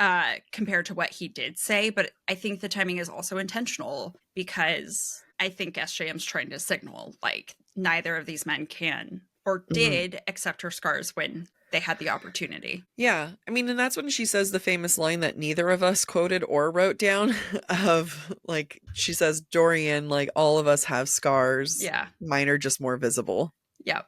I was going to Which she handles it in stride. Yep. It's what I used to say about my tattoos to people at church who like judged me for it. I was like, we all sin. Mine are just visible. Damn. Now it's extra visible. Yeah. With your hot girl in your arm. We now switch over to Kaltain's point of view, and she's in the greenhouse with Parrington. Quote, the giant glass building was full of shadows and light, and she fanned herself as the steamy heat smothered her face. I feel like this glass building, which we know represents the king and the kingdom of Adarlan, is a metaphor for Kaltain trying to navigate court, but also being ensnared by Parrington, right? She's trapped in this glass castle and she's being possessed. It's full of light and shadows. And it's just sad. It's just a sad situation. Yeah. As they're walking through the greenhouse, Parrington, quote, picked a lily, Snow White, and handed it to her with a bow of his head. She tried not to cringe at the sight of his pocked, ruddy skin and orange mustache. Now, should we be judging Kaltain for judging Parrington's pocked, ruddy skin? Maybe, maybe not. She's just she's not pleased by it. But, you know, if we think of her as this lily, this Snow White lily that he's plucked, his hands are feel dirty, and we can feel Kaltain's disgust at being handled by him. Yeah. You know, no one should ever be judged for pock skin or, you know, like not being this standard level of beauty. Like, that's not cool. we know where this comes from, and that's her general disgust of him in general, you know? Yeah. Yeah. If he was a nice guy, this might be a different conversation, but it's not like we can make an argument saying Parrington's nice and she's just superficial. He's Right. obviously not nice. Like, we Yeah, know he's that he's a not. dick. Right. Right. I think that if she liked him, it would be his scarred hands, right? It wouldn't be Yeah. pocked. Pocked implies disease. Yeah. So I agree. As they're talking, there's a lot of plant touching, and it feels gross, like oddly sexual. Quote, Parrington ran a meaty finger down the spine of a fern. It's almost like he's running a finger down Caltain's spine, the way it's being described. Yeah. No, I mean, like, plants are very often equated with sex and with the female anatomy, you know? Yeah. Like, you can talk about blooming, you know, like, you know, you bloom for someone, or, you know, a lot of times, like, there's a lot of association, like, plants looking like vaginas and stuff. Right. So they're, you know, it is oddly sexual, and it's happening in a greenhouse that's hotter than outside, and it's stuffy and it doesn't feel good. So, you know, you can interpret sexual experience or sexual moments in an unwanted place. Especially since the last time we got Caltain's point of view was her thinking about being forced. Exactly. Because I think it's important to get the female anatomy correct. Uh-huh. Plants look like vulvas, not vaginas. I'm proud of you. Thank you. Good job. You're right. I didn't mean it as like a, No. I just think it's important.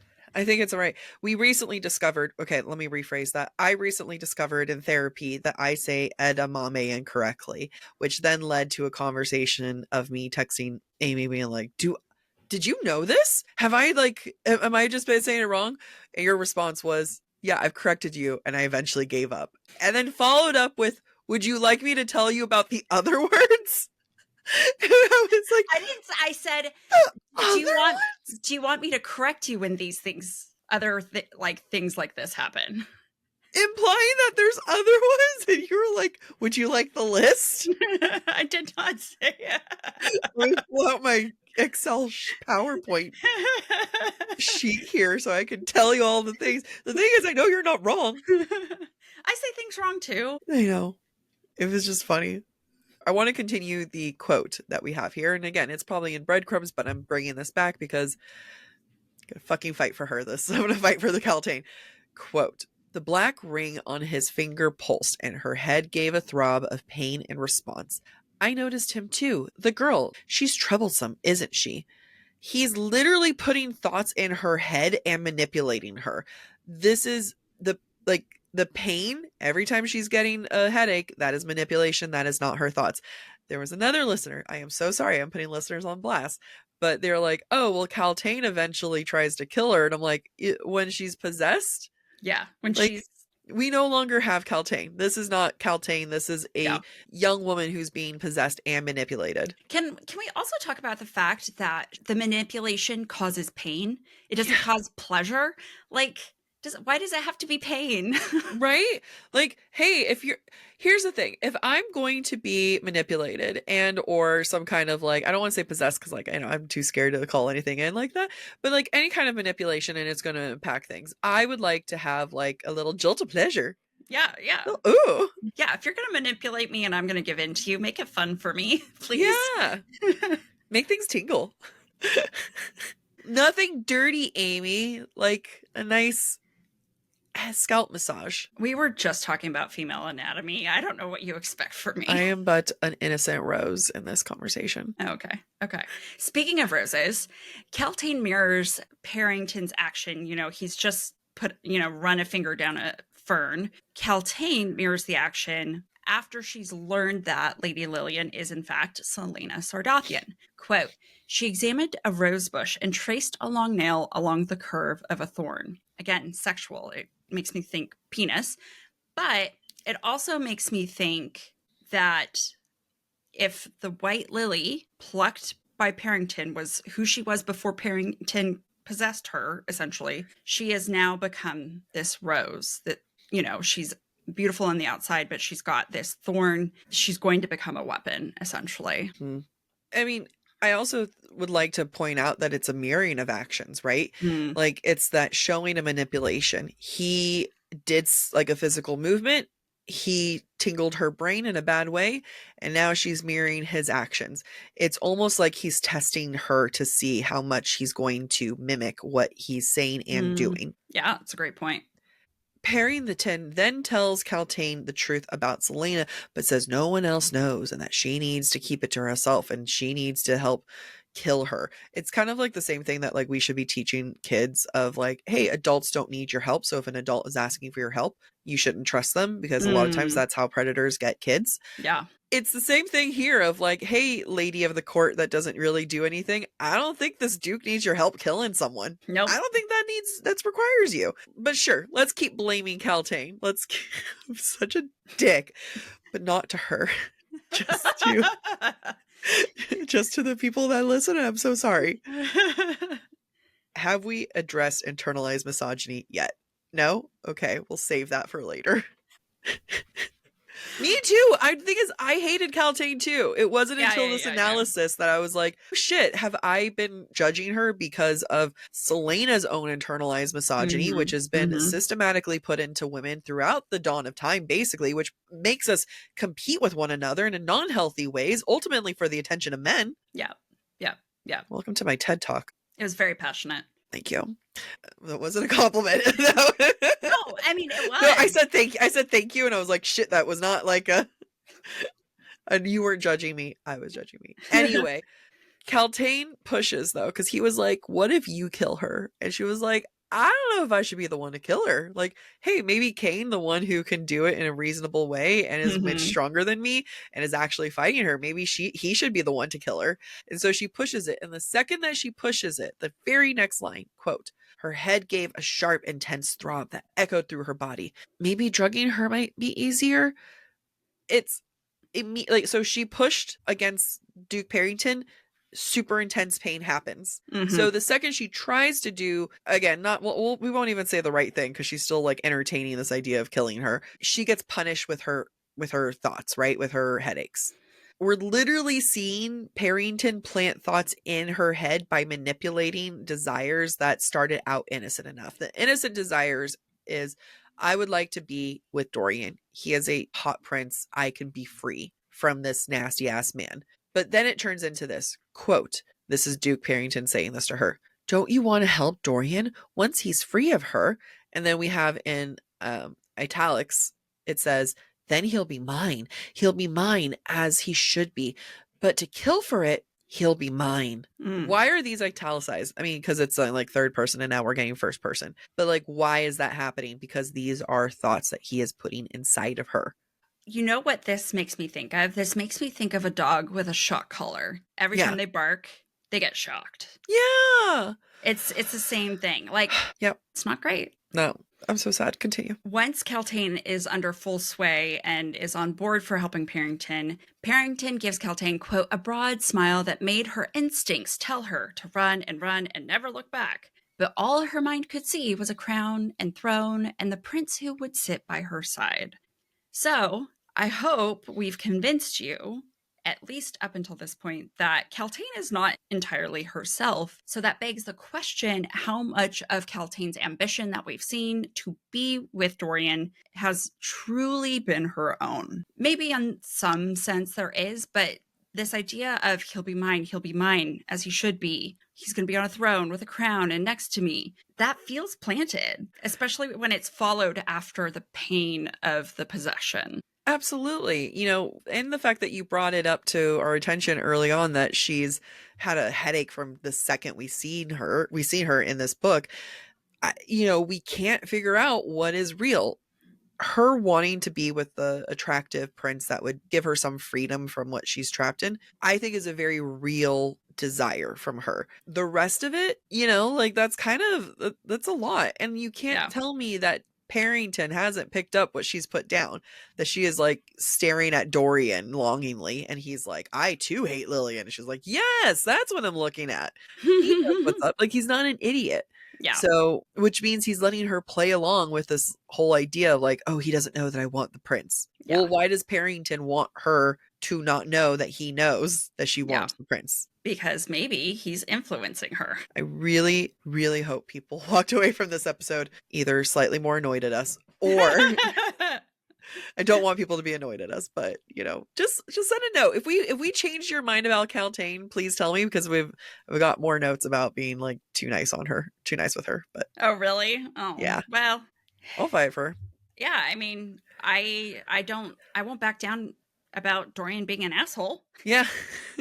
because this is the first book, guys. We still got We got so much. He'll be better soon, and she'll be yeah. dead, and we'll never have to talk about her again. So sad. We move into chapter 41, and Selena is feeling guilty for doubting Nehemia and her potential plan to hurt everybody, because you know what? Nehemia did nothing wrong during Yulmus. Quote, Nehemia was one of the good ones. She wouldn't target Selena, not when they'd been friends. They had been friends. Selena swallowed the tightness in her throat. Now, I don't think the Selena of the beginning of the book would have been able to feel guilt about this, because she inherently judged all women and didn't believe in female friendship. Yeah. I'm so sorry that I wrote the following thing there. I think I had just I was tired and I don't know, but I was it's Selena questioning her friend, questioning the truth of what her friend is willing to do. And I wrote, just like how I posted a thirst trap and Amy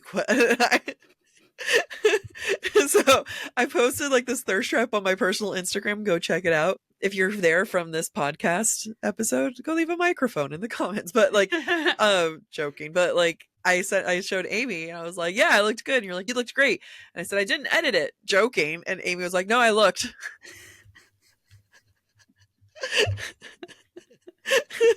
Which I think it's hilarious. I'm not insulted by it. I think it's fucking funny.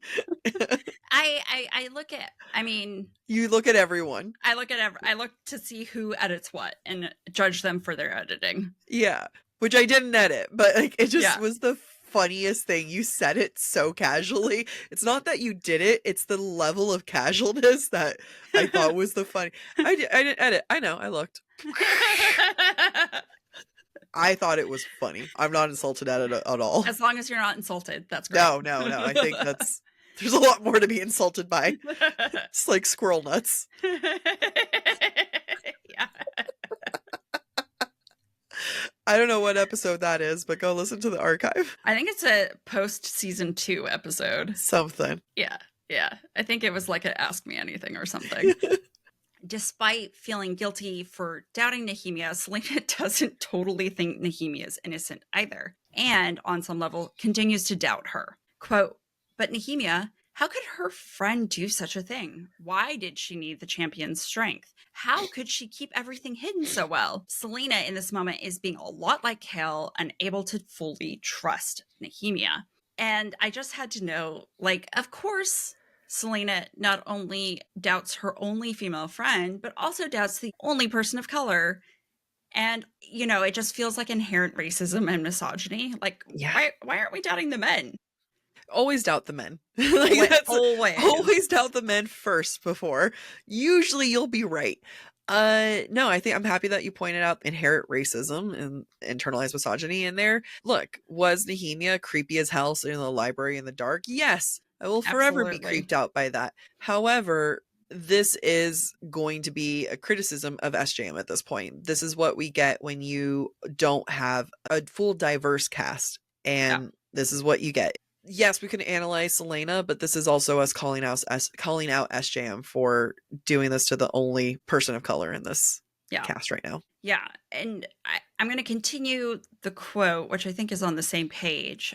Selena continues to think about and doubt Nehemia and basically works herself up until the point she thinks this, quote, because if Nehemia had truly lied to her like that, and if Nehemia was murdering the champions, then Selena had to see it herself, if only so she could kill her with her bare hands.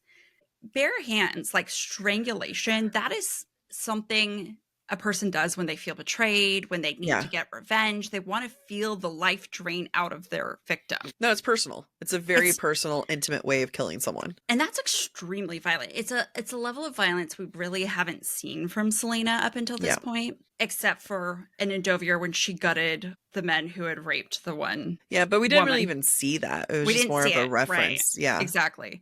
So it's awful. And I understand on some level it's because It's ironic that Nehemia is going to be, you know, a couple chapters, the one to save Selena from almost dying, but it feels way too intense for this moment. Selena then goes into the secret passages looking for the beast that should be hunting for champions, because that's smart. Is that really my note? Yeah, I think so. That is your no. Because that's smart. She's a smart girl with my smart notes. I love it. I thought it was funny when I was reading it. So because I've been beta reading for a lot of people, and I've just been in beta head. I think the term is being a beta bitch, but I read this quote. The centuries old dust had been disturbed. Footprints led up and down. If I was the beta reader, I would have said, we know that those end up being Cain's footprints, which I'm guessing are larger than Nehemia's. Wouldn't that have been a clue off the bat that those are not Nehemia's footprints? Just saying. Because the next sentence at this point, after that, she says, oh, Nehemia and her creature must be here. So like, that's just more of like, SJM needs to hire us as her beta readers. Instead of finding Nehemia and her creature, Selena finds a man who happens to be Cain, and we see a greenish light we haven't seen since Selena saw the king in the throne room at the start of the book. And I call it out because in these chapters, we're learning some of the lore that's important for us to be mindful of throughout the rest of the series. Quote, a greenish light seeped out of it onto the stones of the stairwell, which continued on past the landing and into darkness. It's eerie AF and important as we start chapter 42. As Cain draws word marks on the ground, Selena observes, quote, he dragged a hand across the floor before the darkness, and greenish lights sprung up from where his fingers passed before being sucked into the void like wraiths on the wind. I point this out because we've learned now the significance of that green light. It's associated with magic and specifically, I'm guessing, evil / the use of word marks. Selena is faced with a situation she was not prepared for, and that is reflected in her pitiful defense weapon. Remember, this is something she made when she first started because she needed some sort of weapon. When she first started, when she first came to Rifthold. Quote, she pulled the makeshift knife out of her pocket. It was pitifully small. How could hairpins make a dent in that creature's hide? All Selena's preparation until now, all her training, all her makeshift weapons are for nothing. Because what is a human against a magically summoned monster? It reminds me, and I think is meant to remind readers, of how small and feeble Selena was at the start of the book after she got out of Endovir. I think we're meant to feel like all of her effort up until now is completely wasted. It's completely useless. Yeah. There's a certain false sense of like her badassery at the very beginning, where she goes into Kale leaves and then she's like, I'm going to make this weapon. And she carries this weapon everywhere. And now that she's using this weapon, it is absolutely useless. Yeah. Yeah, it's a great point. Cain locks Selena in the room with the creature and Selena begins to panic. Quote, she couldn't breathe. No, not like this. Not in this chamber where no one would find her, where Kale would never know why she disappeared and would forever curse her for it. Who does Selena think of? Kale. And then Nehemia, but Kale. But not Dorian. Not Dorian. She never once thinks of Dorian. And when she thinks of Kale, she doesn't want Kale to assume the worst about her, that she fled. She doesn't want to disappoint him. Yeah. That says a lot. Not replacement daddy. Oh, no. We really see Selena have to fight for her life. And that's the first time in this book. And, we've only seen her truly fight one other time. That's when she kicked that other guy's Varen's ass in the circle. And it was an easy fight. Like I would argue it wasn't even a fight. She just kind of kicked his ass really quickly and be like, boom, you're mine. Go away. Yeah. You suck. This one is an actual fight for her life. And we have this quote, everything that became a series of steps, a dance that she had to execute perfectly, or else she'd fall apart right there in that tomb and never get up. We've talked about it before, that death and fighting is like a dance. It's like art for Selena. And she's even compared it to a priestess at a temple dancing. And where was she just the day before? At a temple. Yeah, that's a great point. Good job. Thank you. Once Selena kills the Ritterak, quote, black blood that stank of waste sprayed onto her. So like the green light, we're learning another association with evil through this encounter, that Evil demons have black blood and it stinks. Now, because Selena was able to survive and because she was familiar with the passages and what passage led where, Selena comes to the conclusion that, quote, that was why they'd, Elena, brought her to the tomb on Sam Hewen, wasn't it? So she could see Damaris and have a way to save herself. Maybe this is unkind of me to say, but this conclusion that Selena comes to should be something I think we as readers come up with ourselves. And so for it to be part of the narrative feels like the author making sure we get the point. Like, hey, just in case you didn't notice, this was all for a reason. Yeah, this is one of those, my beta brain is in place right now. I would know, show, not tell. Yeah. I don't think you need to tell me this. Yeah. I mean, the whole action sequence was the showing part. We don't need to be told. Yeah. At this point, she kills Monster. I love how you say the name, and I was like, Monster. There is no hope here.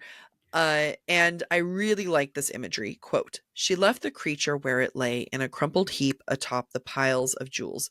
Whoever had wanted to save her could clean up. She'd had enough. I really love the visual of this, though, of like leaving this gross, nasty, black blood smelling monster over a pile of wealth that she has decided to walk away from and never once feel interested enough to take with her, which is more funny when you think about the arrow that was given to her, the gold one. She's like, this will make for a pretty price. It's like, you're not going to, because you didn't even take this like pile of jewelry here. Yep. But it's the combination of death and wealth, and the fact that she's able to leave both is very fantastic for me. It's very powerful, and I believe a symbolism of Selena / Aelin herself, that she is able to walk away from certain things like that. I agree. Which should be another clue, because after being a slave for a year, you think the one thing she would want is money. Yes. Though Selena's able to make it back to her room, she does pass out because of the poison in her veins from the Ritterak's attack on her. The chapter ends with, quote, blackness swallowed her up. Now, I think this is meant to feel ominous, as if the Ritterak may have actually ended her, or in this case, eaten her, right? To swallow is an act of consumption. It's a power move. And so although the Ritterak is dead, it's almost as if it in fact did win because Selena's been swallowed up. We're supposed to worry about whether or not she will live. How funny would it have been if it just switched to Nehemia's point of view and was like, well, Selena's dead. No, I've thought about writing a book like that, of like making a book and then killing off the main character towards like the end. Yeah. And switching point of views. I've thought about that a lot. I think that would be so fun. Yeah, I've always kind of really wanted to, like, listeners being like, what the hell? It would be worse than, the story of Earth and Blood. Yeah. Because in my mind, it would start in that other point of view, and then you just have the lovable side character that ends up being the main lead. But I wouldn't even do this until like the very end of the book. Yeah, I think make you really love them. Yeah. All right, whoever gets to it first.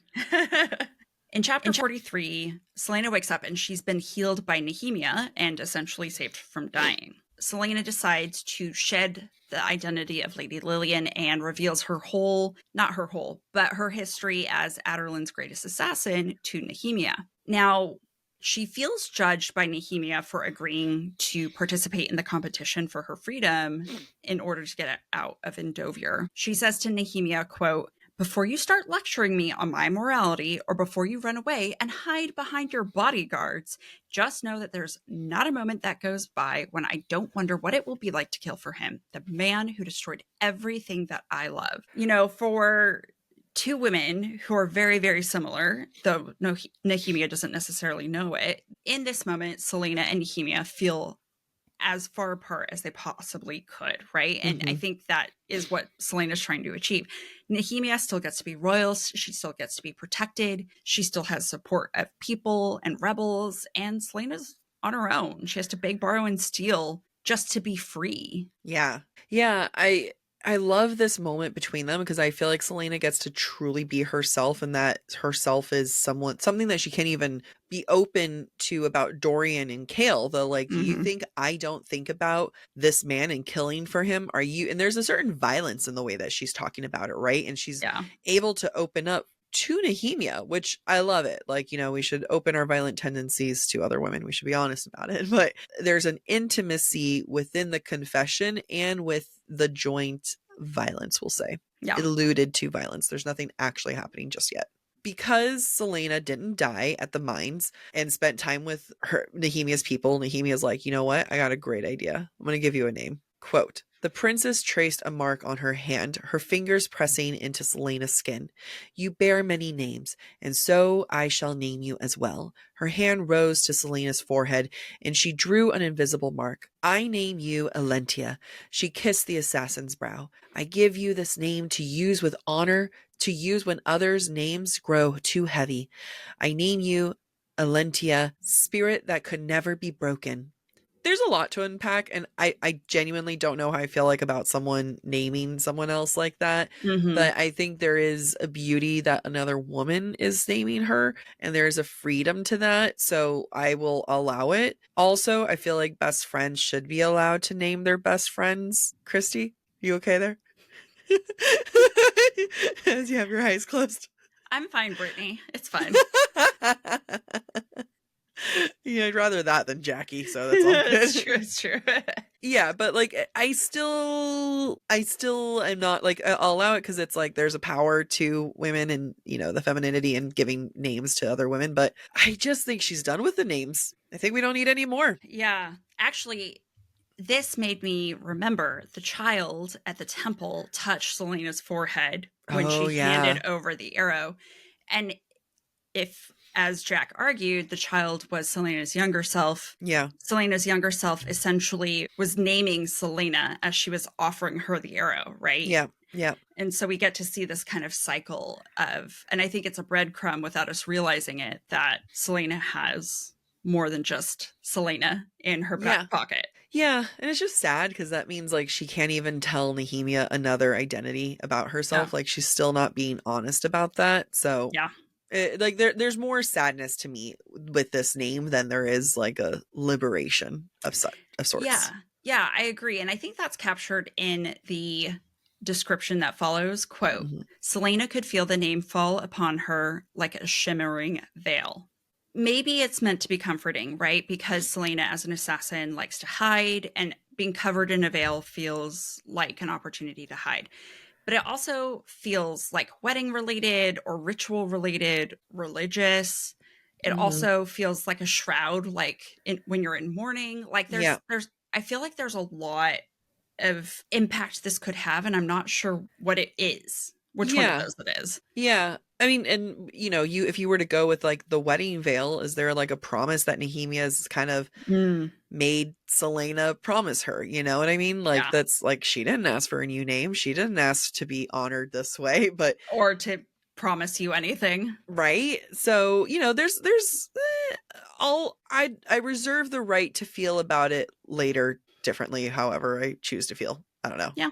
Until a listener sends us a really good note and I'm like, that's a great point. That's when I'll feel something. After this sequence, Celaena is with Chaol before they go to training.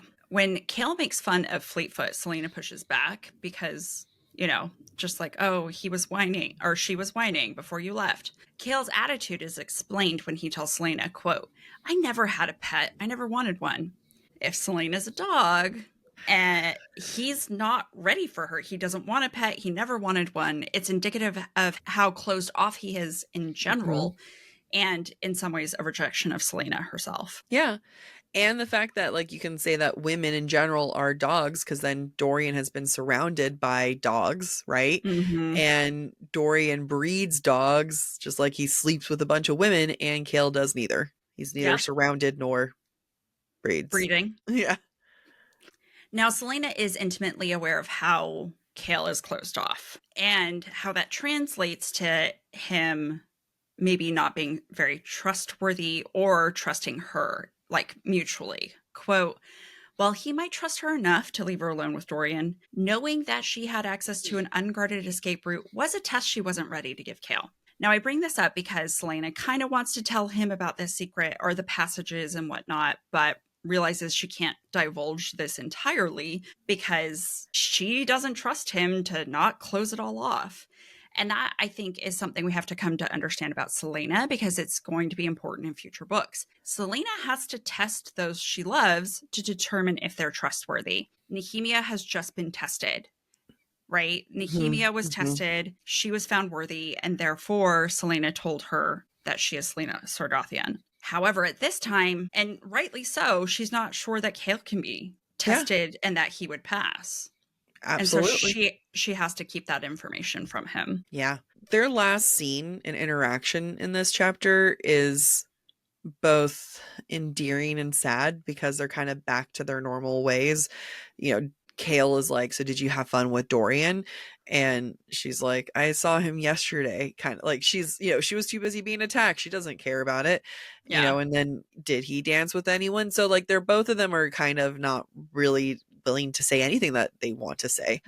Selena being like, "Hey, there's like a monster on the loose, but I can't tell you." And then there's just a nitpicky note. So there's like a little squiggly on the page, which implies like the next scene or like a time page break, right? And then it's a little tiny bit, little tiny thing.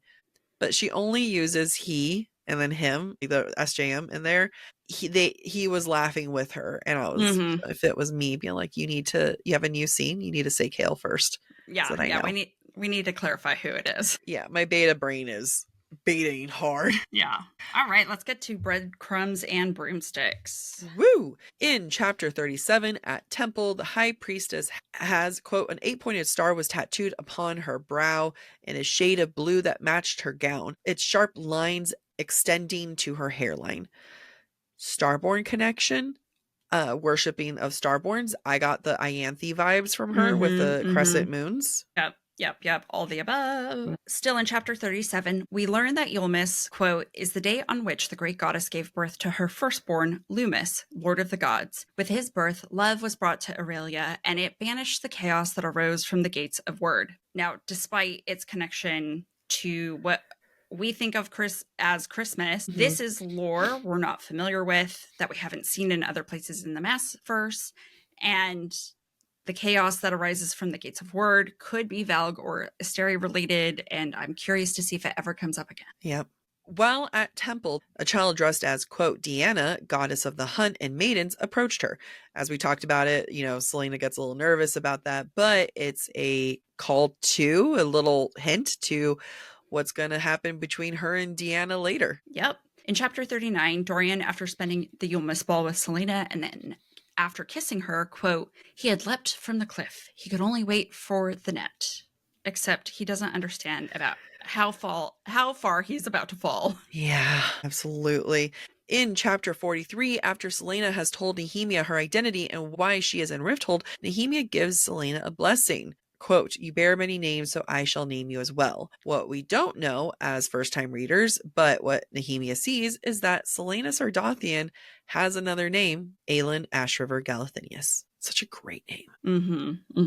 All right. Let me go back to the question for you, Amy. Yes. Let me just pull that question up. Using our literary lenses, which of the two males in Selena's life are better fit for her? Yeah. Well, how do I make this Marxist lens? So I think the fact that Selena feels, I'm going to focus on Yulmus and how Dorian makes Selena feel, how she looks and how he looks are matched.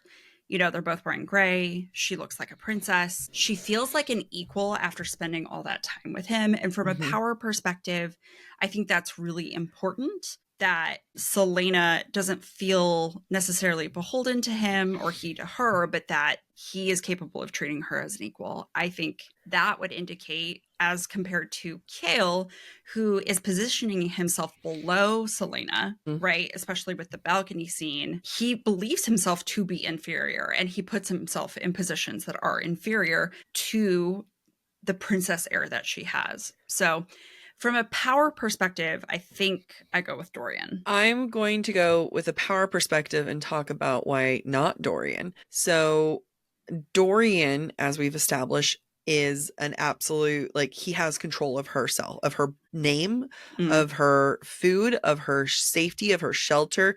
He is in charge of all of that. And when you have that control of power, now that's not to say that Chaol doesn't have that control of power, but to the full extent. Now, here is where I will double down as to why, through a Marxist lens, in talking about the power differentiation between the two, I'm going to nail home. What does he do when he goes to see her the next morning after the kiss? He goes and takes out Fleetfoot to go to the bathroom and to get fed without her knowing. Granted, it's all to let her sleep in, but we're just having a literary lens talk. And he, just like he is with Celaena, is control of Fleetfoot's bodily autonomy and being the savior of that bodily autonomy, so the Fleetfoot doesn't, ruin the bed or go eat anything. And like we said, Fleetfoot is Celaena. Well, yeah, I mean, I'm going to agree with you. That was an excellent argument. He's acting like he is Fleetfoot's owner. So he is Celaena's owner. And remember, he felt pride in possessing her, and which made him feel like a king during the Yulmus Ball. So now I agree with you. I felt like I was forced. Well, no. So here's what I'm going to do. I'm going to use the feminist lens to argue why Chaol's the bad choice too.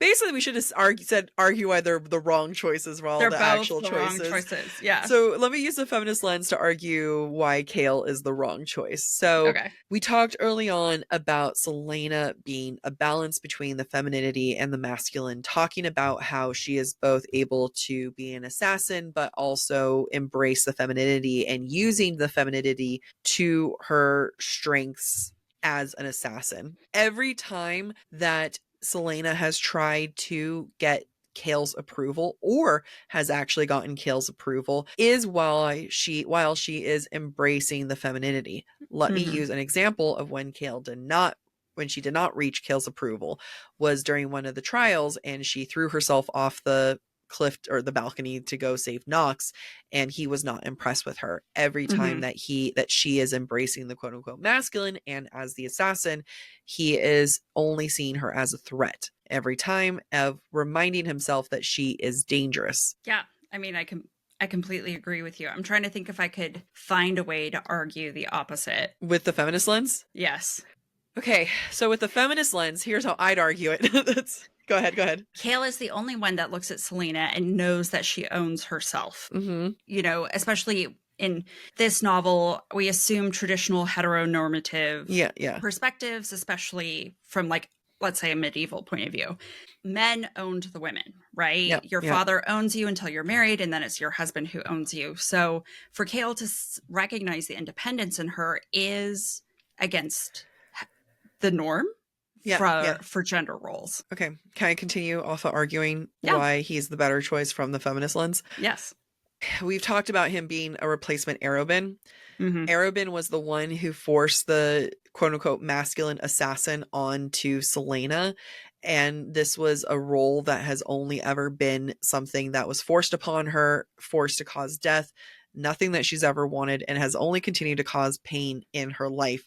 So the masculine, which has been forced onto her, is something that is a pain for her. Chaol accepting and embracing these moments of her femininity and challenging those masculine points, which aren't necessarily masculine points. They're now points that have been forced upon her by a man. He is now not only daddy replacement, but liberating her of the past masculine daddy's issues. Yeah, the chains of the masculine daddy. Yeah. And that is how you pull things out of your ass. You did a fantastic job. Thank you. I mean, I just want people to see, I wanted to show people, like, you could argue anything. That's the fun part about literature. It's true. Like, it really is true. I mean, that was like part of college, like, tests was like, here's a point, here's a, like, defend it. Like, in this lens, defend it. And it was like, ooh, do I believe any of this shit? No. Do I believe in gender hetero norms? No. Do I believe Kaltain is innocent and we should all leave her alone? Yes. That's the only one that I will, until she does something blatantly horrible. Yes. Yeah. That was fun. Right. That was good. Thank you for listening to this week's episode of Book Talk for Book Talk with Jac and Amy. Next week, we'll be exploring chapters 44 through 48 of Throne of Glass. We encourage you to rate and subscribe to our show on your preferred podcast listening platform. We would also love to hear your thoughts based on today's conversation. You can submit your comments to our forum at booktalkforbooktalk.com for a chance to have your feedback discussed during a future mini episode or on a Patreon exclusive episode. If you're enjoying the podcast, please visit our website, booktalkforbooktalk.com, to view our latest merch and learn about supporting the show through Patreon or Venmo. You can follow us on TikTok, Instagram, or YouTube at the handle BookTalk for Book Talk. Bye. Woo, woo. We would also love to hear your thoughts based on today's conversation. You can submit your comments to... You were on the roll. I'm so sad for you. I was trying to get through it so I could sneeze. Lovely. I feel like I delivered that so well. You did a fabulous job. Other than the not saying words correctly part. Did I ask you already? And did you say yes? But will you help me move my dad's ashes into his urn once it's time? You have not asked me, but sure. Yeah, I'm going to get him an urn. After 20 plus years, he finally gets an urn. And I was like, what do I do with him? My mom's like, you just put him in. And I was like...